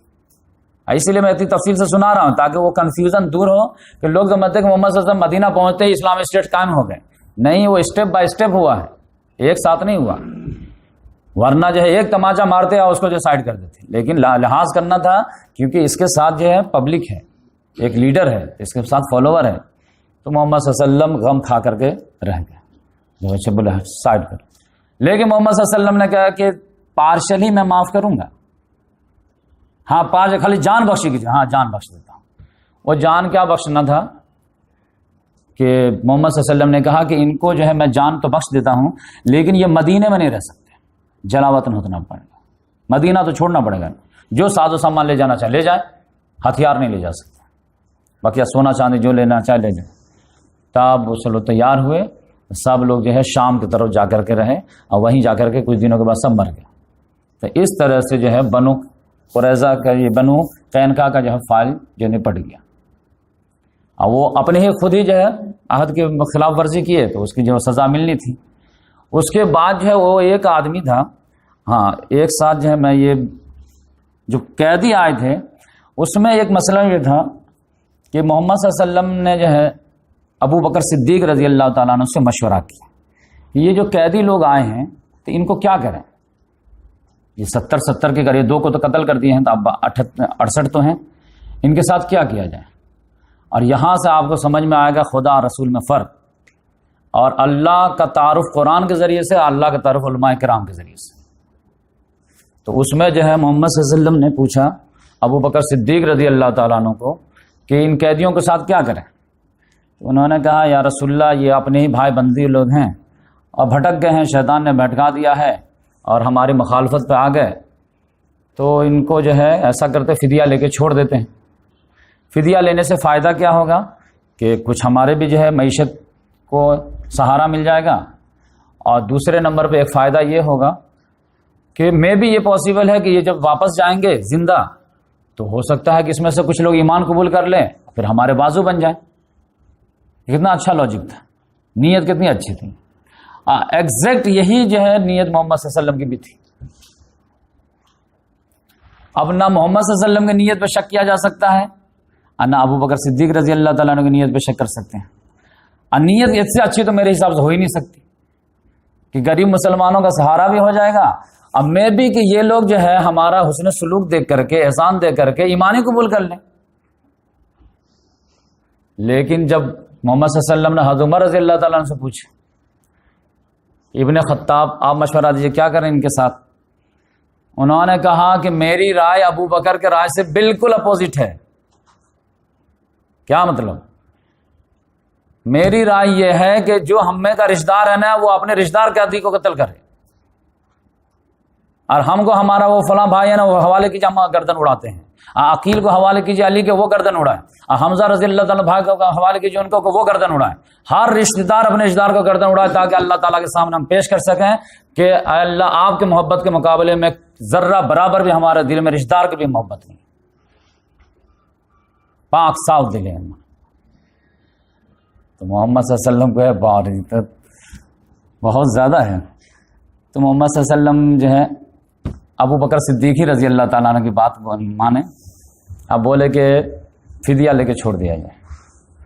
اور فدیہ میں جو ہے کئی اسٹائل اپنائے گئے. 4000 جو سب سے زیادہ ٹاپ تھا، جو بڑے بڑے سردار تھے تو 4000، نہیں تو 3000، نہیں تو 2000، نہیں تو 1000. اب کچھ غریب بھی جو ہے فوجی آ گئے تھے، ان کو کہا کہ بھائی تو کچھ فدیہ ملے گیا، تو انہوں نے کہا ہمارے پاس کچھ ہے ہی نہیں. تو کہا اچھا پڑھنا لکھنا جانتا ہے؟ ہاں پڑھنا لکھنا. تو 10 بچہ کو پڑھا دو، جس روز پڑھنا لکھنا اس کو آ جائے گا تو فری. اچھا ٹھیک ہے چلیے. 1-2-4 کو تو فری میں بھی معاف کر دیا. یہ فیصلہ ہو گیا تو ہر جو ہے صحابہ کرام کو جب یہ غلام بانٹ دیے، قیدی بانٹ دیے، اب بولے کہ اپنے اپنے حساب سے فدیہ وغیرہ ڈیمانڈ کرو جس کو اس کے رشتہ دار وغیرہ. اور وہ جو سہیل بن عمرو تھا وہ خطیب قریش کے نام سے مشہور تھا. اس کے بارے میں تو حضرت عمر نے کہا کہ یا رسول اللہ اس کے تو سب سے پہلے جو ہے نا اگلے 2 دانت توڑیے تاکہ یہ تقریر نہ کر سکے، اور آپ کے خلاف بہت تقریر کرتا ہے. اب دانت توڑ دیں گے تو وہ آواز لپٹ جائے گی، تو تقریر نہیں، اس کا تو پہلے دانت توڑیے. یہ سہیل بن عمرو وہی ہے جو صلح حدیبیہ میں جو ہے معاہدہ کروایا تھا. تو خطیب قریش کہ اس کا تو پہلے دانت توڑیے. لیکن محمد صلی اللہ علیہ وسلم جو ہے حضرت ابو بکر اور اپنا جو انکلائنیشن تھا اس کے حساب سے فیصلہ کر دیا. تو حضرت عمر رضی سوچے کہ ٹھیک ہے بس ہمارا کام تھا مشورہ دینا، دے دیے، قبول ہونا ہو کوئی مسئلہ نہیں. لیکن وہ کہتے ہیں کہ میں جب صبح میں آیا اپنے دونوں دوستوں سے ملنے کے لیے، محمد صلی اللہ علیہ وسلم تھے حضرت ابو بکر سے، تو وہ دونوں زاروں قدار رو رہے ہیں بیٹھ کر کے، وہ بھی رو رہے ہیں وہ بھی رو رہے ہیں. تو میں تو دیکھ کے تڑپ گیا، یا رسول اللہ یہ کیا ہوا، کس وجہ سے رو رہے ہیں؟ کوئی بول ہی نہیں رہے. کہ یا رسول بتائیے کیوں رو رہے ہیں، اگر وہ غلطی میں بھی شامل ہوں تو میں بھی روؤں، اور نہیں میری غلطی نہیں ہے تو کم سے کم آپ کے غم میں غمگین ہو جاؤں، ریزن تو بتائیے. تب محمد صلی اللہ علیہ وسلم نے فرمایا کہ وہ جو کل جو فیصلہ اپن لیے اس کے وجہ سے تمہارے ساتھی پر وہ عتاب نازل ہوا کہ سمجھ جاؤ کہ عذاب تو بس جس درخت کے قریب آ گیا تھا میں بال بال بچ گیا. اب آپ سمجھیے، سنسیوریٹی سمجھیے. خدا خدا ہے، اللہ اللہ ہے چاہے کتنا ہی نیچے آ جائے، بندہ بندہ ہے چاہے کتنا ہی بلند ہو جائے. ہمارے یہاں سب سے بڑا مسئلہ یہ ہے کہ وہ عام مسلمان اور صحابہ کرام اور صحابہ کرام اور انبیاء کرام اور انبیاء کرام اور خدا میں فرق کیٹیگری نہیں کر پاتے. ہر ایک کو ایک برش سے پینٹ کرتے، جس کے فین ہو گئے اس کو خدا بنا دے، اس کے ہر بات آخر. دنیا کا سب سے مشکل کریٹیکل مسئلہ یہی ہے کہ خدا کو خدا کے مقام پر رکھو، رسول کو رسول کے مقام پر رکھو، صحابہ کو صحابہ کے مقام پر رکھو، عام انسان کو اولیاء کرام کو اولیاء کرام کے مقام. آج آپ دیکھ لیں خلط ملت آپ کو نظر آئے، اور اس سے جو آپ کا اندازہ ہوگا غلطی کیا تھی. نیت کی تو کوئی غلطی تھی ہی نہیں، اس سے بہترین تو نیت ہو ہی نہیں سکتی تھی. لیکن نیت کی غلطی بعد میں دیکھی جائے گی، پہلے شریعت دیکھی جائے گی. نیت کا جو ہے انما الاعمال بالنیات، اس کا غلط انٹرپریٹیشن ہوتا ہے کہ اعمال کا دار و مدار نیتوں پہ ہے، لیکن اعمال کا دار و مدار جو ہے اکارڈنگ قرآن حدیث پہ ہے. قرآن نے کہہ دیا کہ 4 رکعت نماز پڑھنی ہے ظہر میں، آپ خصوصی نیت سے خلوصی نیت سے 5 رکعت پڑھیں گے تو اللہ نیت نہیں دیکھے گا. اللہ تعالیٰ نے کہا کہ روزہ جو ہے افطار مغرب کے بعد کر لو، آپ کے ہم عشاء میں کریں گے، ہمارے جو خلوص نیت ہے اللہ نہیں دیکھے. پہلے ایک شریعت، اس کے بعد نیت. اب رسول اللہ صلی اللہ علیہ وسلم رو رہے ہیں، حضرت ابوبکر صدیق رو رہے ہیں، کیونکہ یہ الفاظ محمد صلی اللہ علیہ وسلم کے، یہ جو درخت دیکھ رہے ہو نا قریب، اس سے زیادہ قریب آ گیا تھا عذاب. وہ بھی ایک بچنے کے جو ہے سمجھے کہ کیلا کا چھلکا تھا جس پہ پھسلنے کا چانس تھے، اس کے وجہ سے اللہ نے معاف کیا. آگا وہ اللہ تعالیٰ نے نازل کیا. ابھی آپ ترجمہ دیکھیے، اب ترجمہ میں کروں گا تو کچھ لوگ کلپ بنا کر کے جو پروپیگنڈا کر دیں گے، تو میں جو ہے یہ تفسیر احسن البیان کا جو ہے مولانا صفی الرحمان مبارک پوری جو ہے اس کے نظر ثانی کیے ہیں، مولانا جونا گڑھی جو ہے انہیں کا ترجمہ سناتا ہوں. ما کان لنبی ان یکون لو اسرا حتی یسخن فی الارض تريدون عرض الدنیا واللہ یرید الاخرہ واللہ عزیز حکیم. خطاب میں کون ہے؟ اب دیکھیں ترجمہ دیکھیں. ما کان لنبی، نبی کے لیے یہ مناسب نہیں کہ اس کے پاس جنگی قیدی آتے جب تک کہ وہ زمین میں خوب خون ریزی نہ کر لے. تم دنیا کا مال چاہتے ہو اور اللہ آخرت کے ارادہ رکھے، اور اللہ زبردست حکمت والا ہے. اور اگر پہلے ہی سے اللہ کی طرف سے بات لکھی ہوئی نہ ہوتی تو جو فدیہ تم نے لیا ہے اس کے بدلے میں تمہیں کوئی بہت بڑی سزا ہوتی. یہ تو بہت جو ہے پولائٹ انداز میں ترجمہ کیے ہیں، کلیئر کٹ کیا جاتا تو اور بات کھلتی ہے. تو وہ بات کیا تھی کہ ایک بات لکھی ہوئی تھی جس کے وجہ سے جو ہے وہ آپ بچ گئے. لولا کتاب من اللہ سبق، اگر کتاب جو ایک حکم نہ ہوتا جو پہلے لکھی جا چکی یعنی قرآن میں نازل ہو چکی ہے، تو پھر مسکم فیما اخذتم عذاب عظیم، دردناک عذاب سے آپ دوچار ہو جاتے جو آپ نے فدیہ لیا ہے. تب آپ سمجھے کہ بڑے لوگوں کی چھوٹی غلطی بھی بڑی مانی جاتی ہے. تو وہ معاملہ کیا تھا آپ سمجھ جائیں گے. یہ سورہ محمد میں اللہ تبارک و تعالیٰ پہلے ہی نازل کر چکا تھا. اور وہ پہلے کیا اللہ تعالیٰ نے نازل کیا تھا کہ جنگ بدر سے پہلے سورہ محمد نازل ہوئی ہے، اور جنگ بدر کے بعد سورہ انفال نازل. اس میں اللہ تعالیٰ نے پہلے دے دیا تھا کہ جنگ بدر اگر ہو تو تم کو کیا کرنا ہے، اور جنگ بدر ہو گئے تو کیا کرنا ہے. تو اس میں اللہ تعالیٰ نے کہہ دیا تھا فَإِذَا لَقِيتُمْ فَضَرْبَ الرِّقَابِ، جب دشمن سے مٹ بھیڑ ہو جانا ہے تو گردنیں اڑانا شروع کر دو. اس میں لحاظ اخلاق مت دکھانا. حتی اذا اسخنتموہم فشدوا الوثاق، یہاں تک کہ دشمن کو بالکل کچل دو تب جو ہے بندی بنانا. جب حتی تزال حرب، وہ بھی کب؟ جب جنگ ہتھیار ڈال دے تب بندی بنا سکتے ہو، ورنہ بندی اس سے پہلے نہیں بنا سکتے. اس کے بعد چاہو تم فإما فدان و اما فدیت، یہ اس کے بعد یا تو تم فدیہ لے کر چھوڑ دو، فری میں چھوڑ دو، کچھ بھی کرو، کوئی مسئلہ نہیں. لیکن جب تک جنگ ختم نہیں ہوئی ہے اور دشمن کی پوری طاقت جو کچلی نہیں گئی ہے تب تک تم قیدی بھی نہیں بنا سکتے. یہی وجہ ہے کہ وہ آپ کو جو میں اسٹوری سنایا کہ بلال رضی اللہ تعالیٰ عنہ امیہ بن خلف عبد الرحمن کے کیپچر میں سے چھین کر کے قتل کر دیے تھے، ایک بھی کوئی ملامت کیا؟ کیونکہ اللہ کی نگاہ میں وہی کام اصل تھا. تو وہ مسئلہ کیا تھا کہ جنگ ہتھیار ڈالتے تو جا کر کے آپ قیدی بنا سکتے. تو یہاں پہ تھوڑی اجتہادی غلطی ہے. اور وہ کیا کہ جنگ ہتھیار ڈال دے. محمد صلی اللہ علیہ وسلم کو لگا کہ جنگ نے ہتھیار ڈال دیا، کیونکہ سارے فوجی جو ہے قریش کے وہ بھاگ گئے، میدان چھوڑ دے، 70 مارے گئے، 70 قید ہو گئے، تو جنگ تو ہتھیار ڈال دیا. جبکہ معاملہ کیا تھا کہ یہ بیٹل فنش ہوا تھا، وار فنش نہیں ہوا تھا. یہ جھڑپ ختم ہوا تھا، جنگ تو ختم تو جاری تھی. جنگ تو ختم ہوئی ہے جو ہے فتح مکہ میں. تو جو انگلش کا جو دو ورڈ ہے بیٹل اور وار، تو وار تو کنٹینیو جاری رہتی ہے لیکن بیٹل تو جھڑپ ہوتی رہتی ہے. تو یہاں پہ اللہ تعالیٰ نے کہا کہ ابھی جنگ نے ہتھیار نہیں ڈالا، یہ جھڑپ نے ہتھیار ڈالا ہے، لیکن اس سے غلطی تو کسی کو بھی لگ سکتی ہے. تو اللہ تعالیٰ نے کہا یہ جو گنجائش تھی جس کی وجہ سے میں معاف کر رہا ہوں، یعنی کیلا کا چھلکا تھا تو میں پھسل گیا تھا، اب کیسے پھسل؟ کیلا کے چھلکے وجہ پھسل گیا، ایسے تو نہیں پھسلا. تو ایک جو پوائنٹ تھا جس کی وجہ سے اب آپ اندازہ کیجیے کہ شریعت میں جو ہے اگر باریکی سے ٹارچ لے کر کے قرآن کو پڑھیں گے نہیں اور اس کے حساب سے اپنا جو ہے لاہ عمل نہیں طے کریں گے تو آپ کہاں تک جو اللہ کو خوش کر پائیں گے.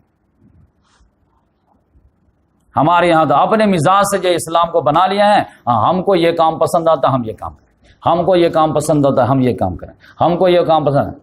آج کل جتنی بھی جو ہے جماعتیں ہیں، جتنی بھی تنظیمیں آرگنائزیشن یہ سوسائٹی ہیں، وہ سب کیا ہم مزاج لوگوں کا مجموعہ ہے. ہم کو یہ کام پڑتا ہے ہم اپنا ایک گروپ بنا لیں، ہم کو یہ کام پڑتا ہے اپنا. جبکہ اسلام کا مطالبہ کیا کہ آپ کو ٹیسٹ کے لیے پیدا کیا گیا ہے اور ٹیسٹ میں آپ کو ہر جو ہے سچویشن لا کر کے آزمایا جائے گا کہ آپ بہت زیادہ نرم دل بنتے ہیں، آپ کو کبھی ہارڈ فیصلہ لینے پہ اللہ مجبور کرے گا، اور خدا کے خاطر لیتے ہیں کہ نہیں لیتے. اور آپ کو خالی لڑائی بھڑائی اچھی لگتی ہے، آپ سے کوئی معصوم غلطی کرا دے گا اور آپ ایک معصوم بچے کے سامنے جھک کر کے غلطی ایکسیپٹ کرتے یا نہیں کرتے. اسی لیے علامہ اقبال نے کہا نا کہ قہاری و غفاری و قدوسی و جبروت، 4 عناصر ہو تو بنتا مسلمان. ہمارے یہاں کوئی پولائٹ ہے تو پولائٹ ہی پولائٹ ہے، کوئی جو ہے ہارڈ ہے تو ہارڈ ہی ہارڈ ہے. وہ اسلام کے لیے خلاف نہ جھکنے کے لیے تیار ہے، نہ دبنے کے لیے تیار ہے، نہ لڑنے کے لیے تیار ہے. جو جھک رہا وہ جھکتا ہی چلا جا رہا، جو اڑ رہا وہ اڑتا ہی چلا جا رہا. یہ آپ سمجھ جائیے. ون سائیڈڈ جو ہے لے کے چلیں گے آپ زندگی میں ناک رگڑ کے رہ جائیں گے، خدا کو خوش نہیں کر پائیں گے. خدا کو خوش کرنے کے لیے اپنا ڈور آپ کو قرآن کے ہاتھ میں دینا پڑے گا، اور قرآن کا ہم کو اپنا ڈور دیں گے، تھمائیں گے تو وہ ہر سچویشن کو آپ کو میدان میں لے کے آئے گا کہ ابھی تم کو جھکنا ہے، ابھی تم کو اڑنا ہے، یہاں پہ تم کو پیچھے ہٹنا ہے، یہاں پہ تم کو آگے بڑھنا ہے. محمد رسول اللہ والذین معہ اشداء علی الکفار رحماء بینہم، یہی خصوصیت تھی. محمد کون ہے؟ اللہ کے رسول ہیں، اور ان کے ساتھی کیسے ہیں بتائیں تم کو 2 لفظ میں، اشداء علی الکفار رحماء بینہم، کافروں پہ سخت، آپس میں رحم. ہمارے یہاں جو رحم دل ہے وہ رحمی دل ہر کے لیے ہے، اور جو سخت ہے وہ سب کے لیے سخت. ہو حلقے یاراں تو بریشم کی طرح نرم، رزم حق و باطل ہے تو فولاد ہے مومن. ہماری یہ تصویر ہے، جو عبادت کر رہا وہ عبادت ہی میں لگا ہوا، جو جنگ کر رہا وہ جنگ ہی میں لگا ہوا. جو اقامت دین کی بات کر رہا ہے خالی وہی کرتا ہے، جو نماز کی بات کرتا ہے خالی وہی کرتا ہے. تو یہ جو ہے آپ سمجھئے کہ یہ جو ہے ایک سائیڈڈ پکچر نہیں چلے گی. آپ کو قرآن کے حساب سے جو ہے آپ کے شخصیت میں جو ہے وہ ساری خوبی جو ہے رنگ بھرنا پڑے گا. جو علامہ اقبال نے کہا کہ قہاری و غفاری و قدوسی و جبروت، قہاری بھی آنی چاہیے اور غفاری بھی آنی چاہیے اور قدوس بھی ہونا چاہیے اور جبروت بھی ہونا چاہیے، تب جا کے مسلمان بنتا ہے. ہم تو ہمارے سامنے لائیے پرسنالٹی، کوئی ایسی پرسنالٹی جو وقت آنے پہ اڑتا بھی ہو اور وقت آنے پہ جھکتا بھی ہو، اور نجی میں رات میں جو ہے مسلح پہ بھی نظر آئے اور وقت آنے پہ میدان میں بھی نظر آئے. کہاں نظر آتا؟ تو اس لحاظ سے جو ہے اس میں اتنا زیادہ سبق تھا کہ یہ اللہ تبارک محمد صلی اللہ علیہ وسلم دکھا، یہ میسج میں دیا امت کو کہ دیکھیے یہ ٹاپ موسٹ یہ اس امت کے ہیں. ان کو میں جب اتنا زیادہ جو ہے سخت نوٹس لیا ہوں تو معمولی علماء کرام کی کیا حیثیت؟ ما کان لنبی ان یکون له اسرى حتى یسکن فی الارض تريدون عرض الدنیا واللہ یرید الآخرہ، اللہ آخرت چاہتا ہے۔ آخرت سے مراد کیا تھا؟ یہاں پہ کیا چاہتے تو آخرت چاہتا ہے، قتل کرتے تو اللہ آخرت چاہتا ہے۔ ہمارے یہاں قتل کرنے کو بہت برا سمجھ، نہیں یہ بیڈ تھنگ نہیں، خدا کے نام پر قتل کرنا بھی سب سے اعلیٰ کام، کیونکہ اصل جو آپ کا کام ہے وہ خدا کی مرضی کو نافذ کرنا ہے۔ ہم جب کرتے ہیں کہ خلافت کی بات کرتے ہیں تو لوگ کہتے ہیں کہ عرب میں جو ہے اگر جو ہے اسلامی جمہوریت آئے گی تو کہیں جو خلفشار نہ ہو جائے۔ ارے لاکھوں خلفشار ہو جائے اسلام کے ایک حکم کو نافذ کرنے کے لیے، کیا فرق پڑتا ہے؟ حضرت علی رضی اللہ تعالیٰ پورے دور خلافت میں جنگ کیے کہ نہیں کیے؟ تو وہ امن کے چکر میں کہاں پڑے رہے؟ مومن فقط احکام الہی کا پابند، چاہے جنگ ہو یا امن ہو، اس سے ہم کو کیا لینا؟ وہ ہم جانتے کہ اللہ جانے گا، ہم کو وہی کرنا ہے جو اللہ کا حکم بتا رہا۔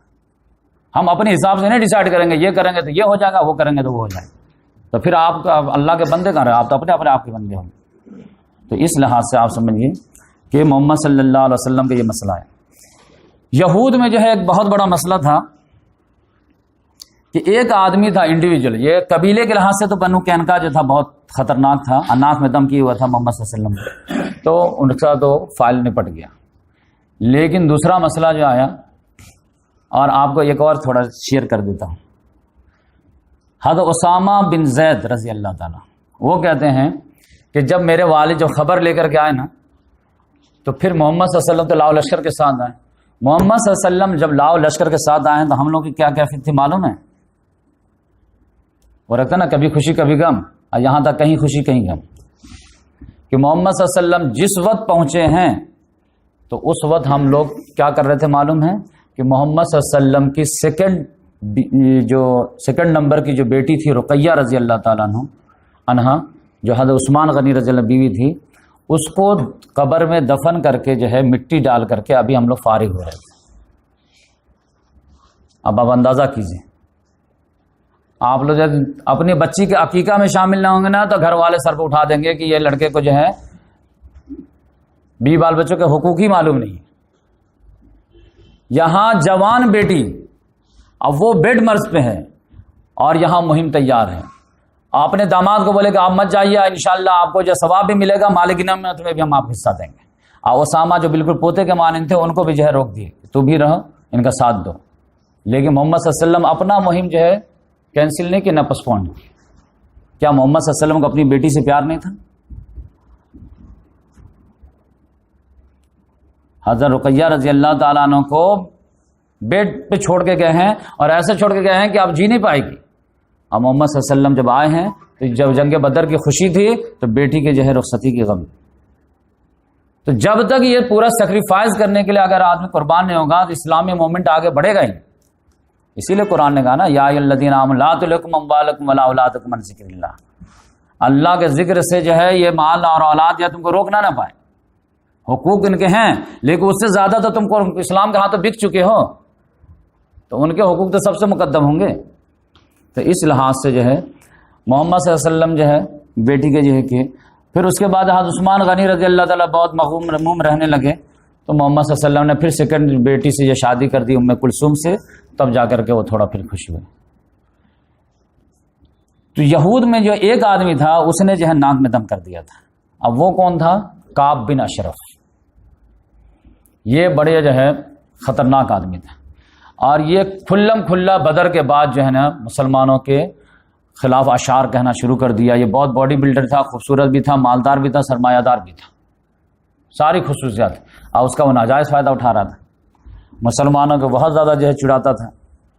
پھر جب جنگ بدر کے بعد جب مکے والے تیار نہیں ہو رہے تھے تو یہ مدینہ سے مکہ چلا گئے، مکہ گیا، اب وہاں جا کر اشعار کہہ کر کے سب کو جو ہے انووک کیا، اب پھر جو ہے جنگ کے لیے تیار کرایا، اور اس میں جو ہے حسد کی آگ میں یہ اتنا جلا بھنا تھا کہ آپ سمجھیے کہ یہ کہاں سے کہاں تک نکل گیا۔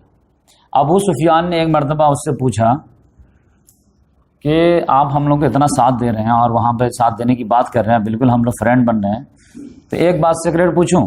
آپ پوچھیے، آپ لوگ بھی اہل کتاب ہیں، تو یہ بتائیے کہ ہم لوگ زیادہ حق پہ ہیں یا یہ مسلمان لوگ؟ تو اس آدمی نے کہا کہ نو ڈاؤٹ تم لوگ، وہ لوگ تو گمراہ لوگ ہیں، اس پہ اللہ تعالیٰ غصہ آیا، سورہ نساء میں آیت نازل کر دی، الم تر الی الذین اوتوا نصیبا من الکتاب یؤمنون بالجبت والطاغوت ویقولون للذین کفروا ہؤلاء اہدی من الذین آمنوا سبیلا۔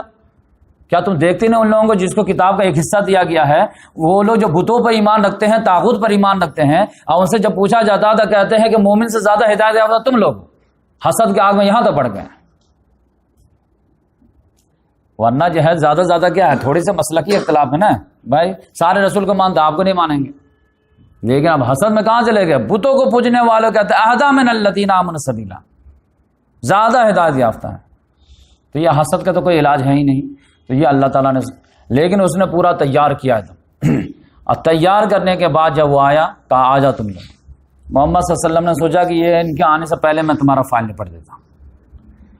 اس میں کیا ہوا کہ یہ آدمی جو ہے نا اشعار میں پھر مسلم عورتوں کو بھی جو ہے ٹارگٹ کرنا شروع کر دیا، تو پھر محمد صلی اللہ علیہ وسلم کو لگا کہ یہ زیادہ ہوگا، تو اس کا کچھ کام کرنا پڑے گا۔ تو ایک مرتبہ نجی مجلس میں بیٹھے ہوئے تھے محمد صلی اللہ علیہ وسلم، صحابہ کرام کو بولے کہ کوئی ہے جو اس کا کام نپٹ دے، تو محمد بن مسلمہ رضی اللہ تعالیٰ نے کہا کہ یا رسول اللہ آئی ایم ریڈی۔ ایک اور صحابی تھے ابو نائلہ، انہوں نے کہا یا رسول اللہ آئی ایم آلسو۔ اب پھر 4-5 آدمی اور بھی بولے، 5-6 لوگ یا 7-8 لوگ تیار ہو گئے۔ تو محمد صلی اللہ علیہ وسلم نے کہا کہ کیسے بھی کچھ کر کے اس کا جو ہے کام تمام کرو، ورنہ یہ جو ہے ناک میں دم کر دے۔ تو محمد بن مسلمہ نے کہا کہ یا رسول اللہ ہم کچھ آپ کے خلاف بول سکتے ہیں کیا اس کے پاس؟ تو محمد صلی اللہ علیہ وسلم نے کہا کچھ بھی کرو چلے گا، جنگ ایک دھوکے کا نام ہے، تو تم کو الاؤ ہے۔ تو پھر محمد بن مسلمہ جو ہے وہاں گئے اور کعب بن اشرف سے ملے۔ اب ہائی ہیلو کرنے کے بعد بولے کہ دیکھو ایک ضرورت کے تحت آئے ہیں۔ تو کہا کیا ضرورت ہے؟ کہا ضرورت یہ ہے کہ یہ جو آدمی ہے نا یہ صدقہ مانگا ہے،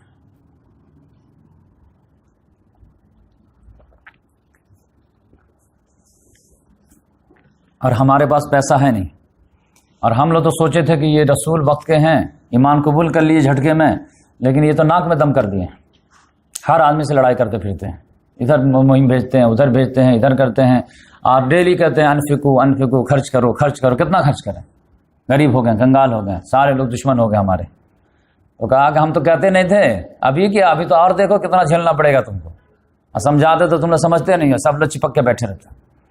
بولے اب تو غلطی ہو گئی نا، اب تو کوئی موقع آئے گا تبھی ہم ان سے الگ ہوں گے، تو ابھی کیا چاہتے ہو؟ تو بولا کہ ابھی کیا ہے جو ہے 1-2 وسق جو ہے وہ مانگا ہے، تو میرے پاس تو ہے نہیں، اگر آپ کچھ کوآپریٹ کر دیتے تو میں دے دیتا، جب وقت آئے گا تو ہم لوگ بھی جو بغاوت کر دیں گے، لیکن ابھی 10 روپے 1 وسق کے لیے تو بغاوت نہیں کریں گے۔ تو کہا کہ اچھا ٹھیک ہے، لیکن میں تم کو دوں گا تو واپس؟ کہاں واپس ہم کر دیں گے، گارنٹی؟ کہا گارنٹی میں کیا چاہتے ہیں آپ؟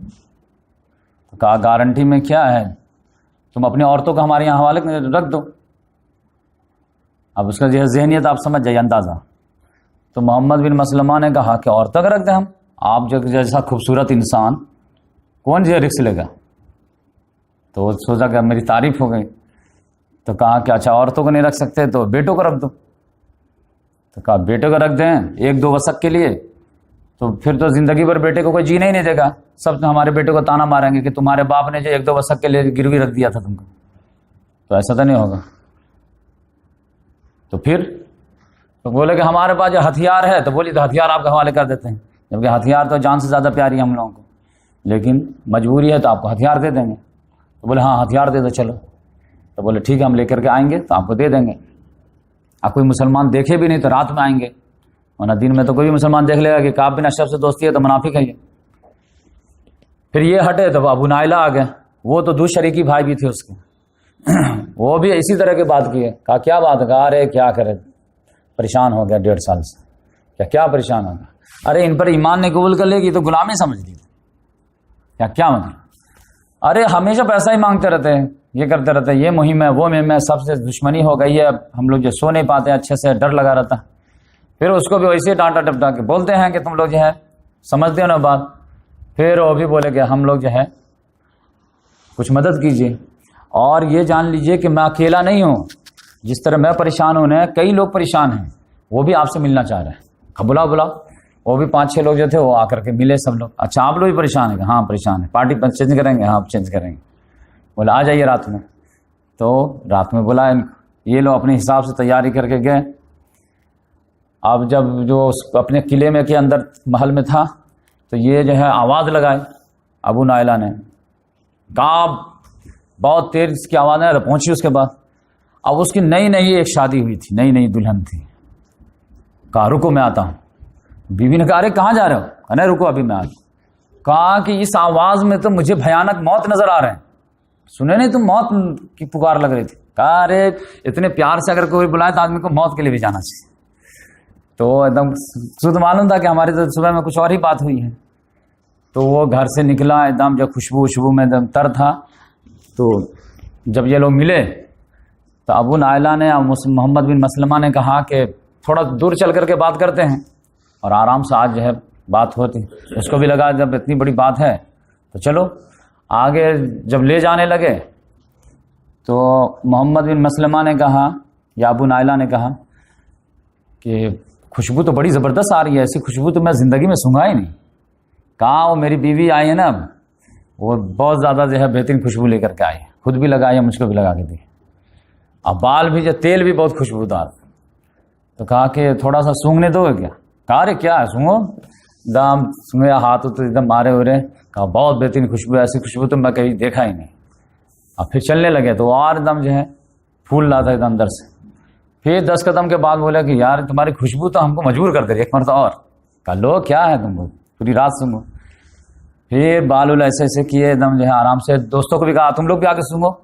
وہ لوگ بھی آ کر کے ایک دم جو سونگے. ہاں بہت زبردست بہت زبردست بہت زبردست. پھر چھوڑ دیے.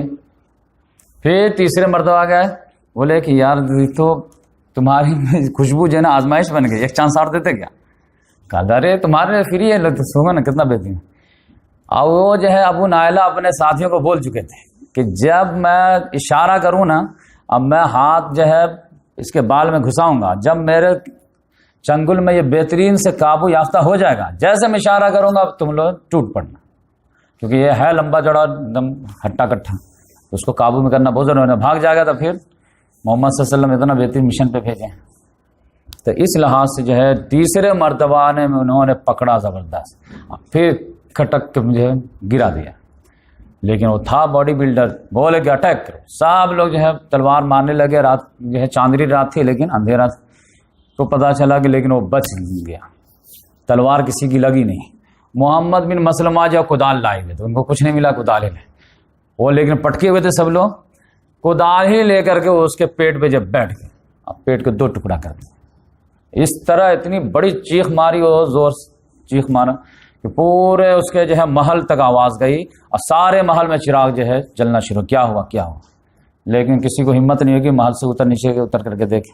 یہ لوگ وہاں سے بھاگے تو اس میں حارث نام کے جو صحابی تھے وہ تلوار کے نوک سے ان کو پاؤں زخمی ہو گیا تھا, جس کی وجہ سے وہ دھیرے دھیرے چلنے لگا. یہ لوگ تیزی سے بھاگے. بقیہ کی غرقت تک محمد صلی اللہ علیہ وسلم ان کو سی آف کرنے آئے تھے, اور پھر سی آف کرنے کے بعد اپنے گھر چلے گئے تھے. لیکن یہ لوگ جو ہے وہ حارث رضی اللہ عنہ پیچھے چھوٹ گئے تھے, تو پھر یہ لوگ واپس آئے, پھر ان کو لیے, اور پھر بقیہ غرقت کے بعد جب آئے گئے ہیں تب زور سے نعرے تکبیر مارے. اور جب زور سے نعرے تکبیر مارے ہیں تب محمد صلی اللہ علیہ وسلم گھر میں بیٹھے سن لیے کہ کام ہو گیا. تو نکلے, پھر آئے, سب کو گلے ولے ملائے اور بولے کہ آج کام ہو گیا. اس کا اثر اتنا زبردست پڑا کہ یہود جتنے پھڑپھڑا رہے تھے وہ سب گھر میں دبر گئے. یعنی جتنے یہود وغیرہ مذاق اڑا رہے تھے اور مزہ لے رہے تھے اور محمد صلی اللہ علیہ وسلم کے اخلاق حسنہ کا ناجائز فائدہ اٹھا رہے تھے, اس سے جو ہے ان کو لگا کہ نہیں, وقت آنے پر یہ ایکشن بھی لے سکتے ہیں.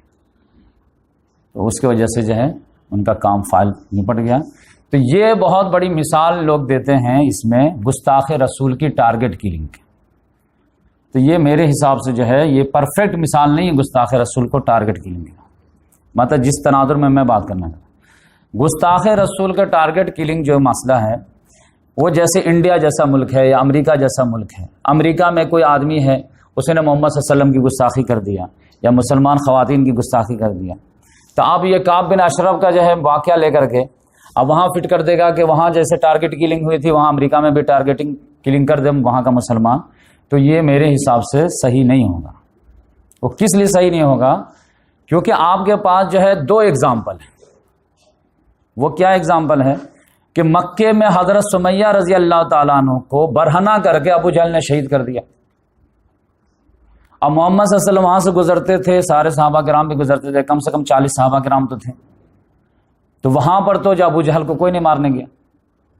لیکن مدینہ میں ایک یہودی نے ایک مسلم خاتون کے ساتھ چھیڑ چھاڑ کیا تو اس کے جو پورے قبیلے کو اڑا کر رکھ دیا گیا. تو ابو جہل بھی گالی بکتا تھا، کعب بن اشرف بھی گالی بکتا تھا. تو اس کو کیوں معاف کیا گیا، اس کو کیوں نہیں معاف کیا گیا؟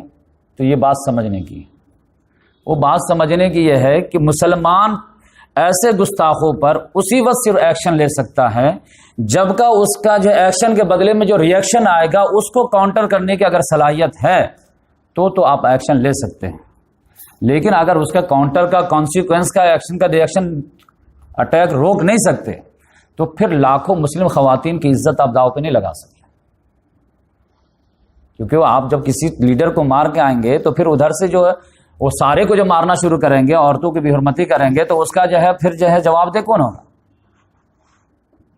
تو اس لحاظ سے آپ سمجھیے کہ اگر امریکہ میں کلیئر کٹ میں ایگزامپل دے کر امریکہ میں اگر کسی نے گستاخی کی تو امریکہ کے مسلمان پر یہ واجب نہیں رہے گا کہ اس کے ٹارگٹ کی کرے، کیونکہ اگر ایک آدمی کو بھی کر دیا تو پھر پورے امریکہ میں پورے مسلمان کو، وہاں کے رہنے والوں کو جو جینا دوبھر کر دیا جائے. لیکن یہ ٹارگٹ کلنگ کعب بن اشرف کے ذریعے سے کی جا سکتی ہے. لیکن یہ کون کر سکتا ہے؟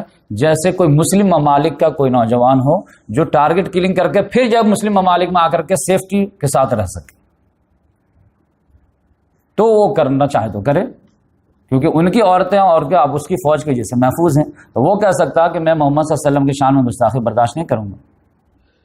لیکن وہ بھی گستاخی ایسا نہیں کہ ادھر سے میننگ نکل گئی تو گستاخی ہو گئے، ادھر سے میننگ نکل گئے تو ہے وہ ہیبیٹڈ گستاخ جو مسلمانوں کے دل پہ ہمیشہ آزار رہتا، فساد فی الارض کا جو حکم چلا گیا. ورنہ کسی نے جو ہے انڈیا جیسا ملک میں تھا، اگر کسی نے جو ہے محمد صلی اللہ علیہ وسلم کو بشر کہہ دیا تو وہ بھی گستاخ، تو کسی نے کچھ کہہ دیا تو وہ بھی گستاخ. آپ کہتے ہیں محمد صلی اللہ علیہ وسلم کو پورا علم غیب نہیں تھا، لمیٹڈ تھا، تب بھی گستاخ. تو یہاں تو ہر آدمی تو پھر مارا جائے گا. وہ کلیئر کر جو مسلمانوں کے دل آزاری کے لیے جو ہمیشہ جو ہے کچھ نہ کچھ پروپیگنڈا کرتا رہتا ہے، ایسے گستاخ کو یقینی باتیں ٹھکانہ لگایا جائے گا جیسے کعب بن اشرف کو لگایا گیا. لیکن اس وقت لگایا جائے گا جبکہ اس کے کنسیکوینس کو آپ کو برداشت کرنے کی صلاحیت ہو. تو اس لحاظ سے میں سوچا کہ لگے ہاتھ ہو جو ہے اس مسئلے کو بھی کلیئر کر دوں.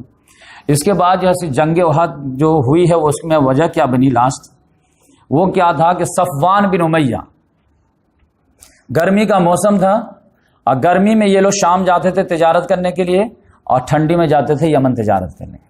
اب جو صفوان بن امیہ کو ایک تجارتی جو ہے پیسہ وسا دے کر کے تیار کیا گیا کہ تم لے کر کے جاؤ اور پیسہ کما کر کے آؤ، ایسے بیٹھے رہیں گے تو کیسے کام چلے گا. اس نے کہا بھائی یہ جو شام کا جو جانے والا راستہ ہے بدر، اب پورا ساحل سمندر یہ تو پورا جو ہے کیپچر بائی مسلم ہے. اب وہاں کے ساحل پہ جو ایریا میں رہنے والے لوگ ہیں وہ لوگ ان سے دوستی کر لی ہیں، تو اب ادھر سے تو بھول جاؤ، ادھر سے تو تم جا ہی نہیں سکتے، جاؤ گے تو قافلہ نہیں بچے گا. تو کہا کہ ایسے تو بھوکے مر جائیں گے، ہمارا تو پورا بزنس ہی پہ ہے. تو پھر کسی نے مشورہ دیا کہ بھائی کیا کرنا چاہیے.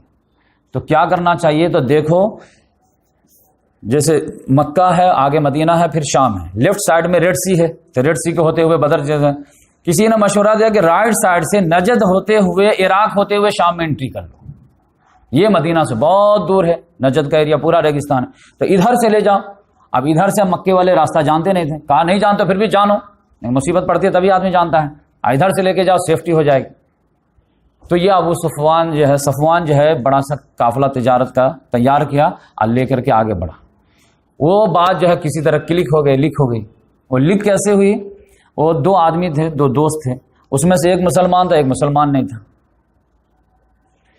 اور جو ہے اس میں نعیم بن مسعود جو آدمی تھا وہ مسلمان نہیں تھا، اور وہ دونوں ایک محفل میں شراب پی رہے تھے، اور اس وقت شراب کا حکم ابھی بینڈ نہیں آیا تھا. وہ شراب پی رہے تھے. نعیم بن مسعود نام کا جو آدمی تھا وہ شراب کے نشے میں جو ہے وہ اولفل بکنے لگا. اسی میں وہ راز کھول دیا کہ ہمارا ایک قافلہ شاندار جانے والا ہے اور آئے گا تو پھر جو ہے ہمارا پرابلم سارا دور ہو جائے گا، اور ادھر سے تم روکو گے تو ہم ادھر سے چلے جائیں گے. یہ صاحب جو تھے نام بھولنا وہ پورا کیچ کر لیے، اب فوراً جو گھوڑا لے کر کے دوڑا دیے محمد صلی اللہ علیہ وسلم کے پاس. یا رسول اللہ آپ قافلہ ادھر سے نہیں ادھر سے جانے والا. کہا اچھا ایسی بات ہے؟ کہاں کیسے؟ اس سے سنا محمد صلی اللہ علیہ وسلم نے زید بن حارثہ کہ کھڑے ہو جا. 100 لوگوں کا سوار دیے، اب بولے کہ جا کر کے نجد میں کاؤنٹر کر کے آؤ. اب ان لوگوں کو تو پتا تھا کہ ادھر تو کوئی چھیڑنے والا ہے نہیں، آئیے اپنے غفلت میں مستی میں جا رہے ہیں، ادھر جو 100 سواروں کے ساتھ جا کر کے کیپچر کر لیے. تو صفوان تو بھاگا کسی طرح سے جانو ان بچا کر کے، سارے مال غنیمت وغیرہ لوٹ لاٹ لے کر کے آ گئے. اب یہ خبر جب مکہ میں پہنچی ہے تب تک بھائی جو ہے دونوں ناک بند کر دیں گے تو کیسے، منہ بھی بند کر دیے ناک بھی بند کر دیے، اب تو سانس لے گا کہ نہیں لگا.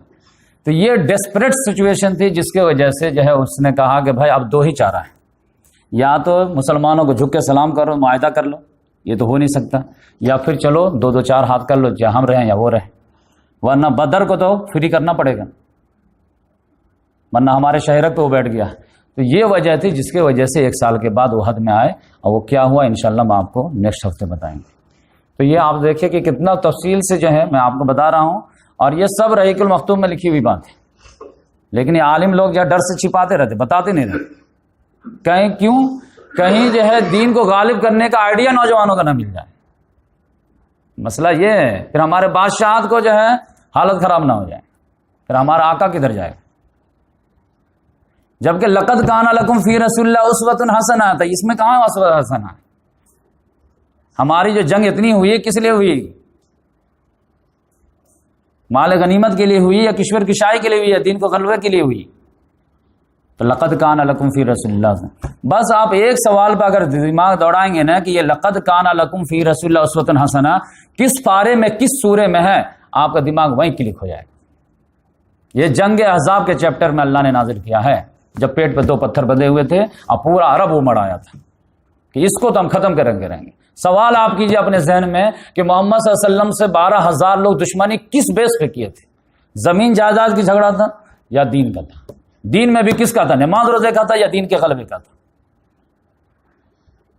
مدینے میں تو آ گئے تھے نا آرام سے. تو یہ جو کیروان روٹ جو ندد میں جا کر کے چھیڑ رہے ہیں اور ادھر کر کیوں کر رہے ہیں؟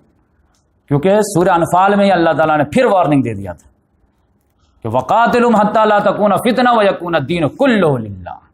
قتال جاری رکھو جاری رکھو جاری رکھو، حَتَّى لَا تَكُونَ فِتْنَةٌ، یہاں تک کہ فتنہ ختم ہو جائے، وَيَكُونَ الدِّينُ كُلُّهُ لِلَّهِ، یہاں تک کہ دین کل کا کل ہو جائے. جبکہ میرے حساب سے سینٹینس میں یہاں پہ کچھ اور ہونا چاہیے.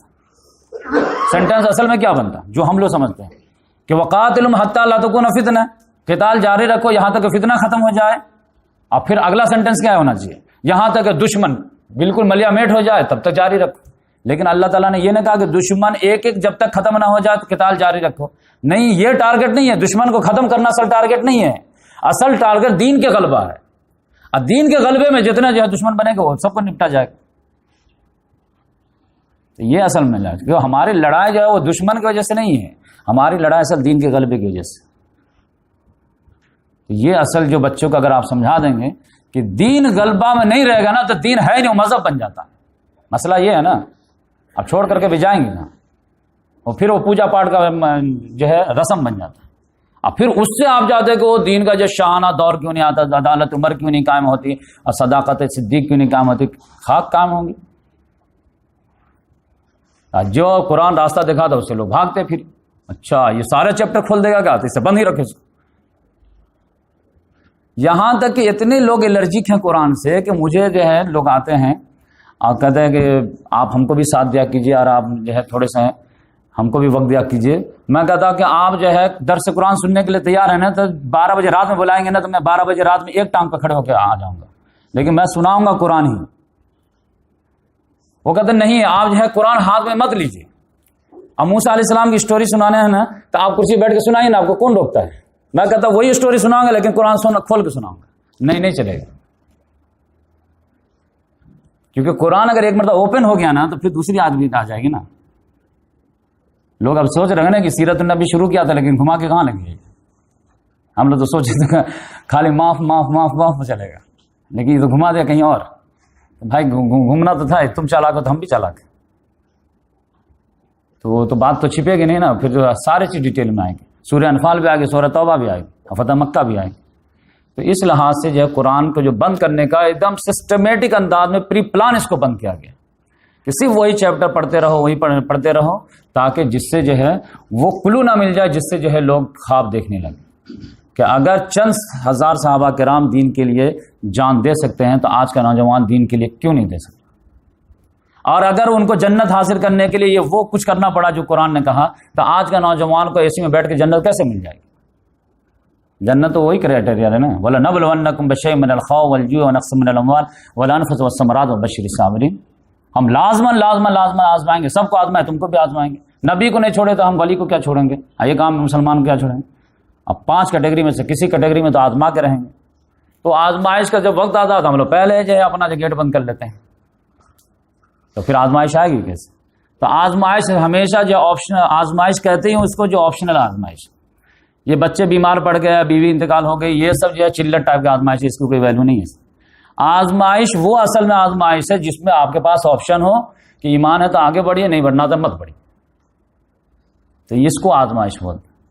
یعنی ابھی میں ہوں، میں حق بات بول بھی سکتا ہوں، چھپا بھی سکتا ہوں، تو اس میں آزمائش ہے کہ دیکھتے ہیں کہ حق بات بولتا ہے کہ نہیں بولتا۔ تو نہیں بولیں گے تو ہار پہنائے جائیں گے، اور بولیں گے تو سب کو جو ہے آئسولیٹ کر دیے جائیں گے۔ تو آئسولیٹ جھیلتا ہے لیکن حق بات بولتا ہے یا نہیں بولتا؟ تو یہ اصل میں اس ٹائپ کی آزمائش ہوتی ہے۔ ورنہ بچے بیمار پڑ گئے ہو تو ہندو کے بھی پڑتے ہیں، بیوی مر جاتے ہو تو وہ ہندو کے بھی مرتے ہیں۔ تو یہ تو آپ تمام دنیا کا نظام ہے، اس طرح کسی کی بھی آزمائش چھوٹی موٹی آتی رہے گی، لیکن مسلمان کو جو اسپیشل آزمائش وہ آتی ہے جس میں آپ کے پاس چوائس ہو کہ آپ چاہیں تو آگے بڑھیں، چاہے تو پیچھے ہیں۔ تو اللہ تعالیٰ سے دعا ہے کہ اللہ تبارک و تعالیٰ ایمان کے حساب سے ہی آزمائش لے، اور اگر آزمائش میں ڈالے تو اللہ تعالیٰ اس سے سرخرو ہونے کے بھی جو توفیق عطا فرمائے۔ سبحان اللہ بحمدہ، سبحانک اللہم ونشہد ان لا الہ الا انت ونستغفرک ونتوب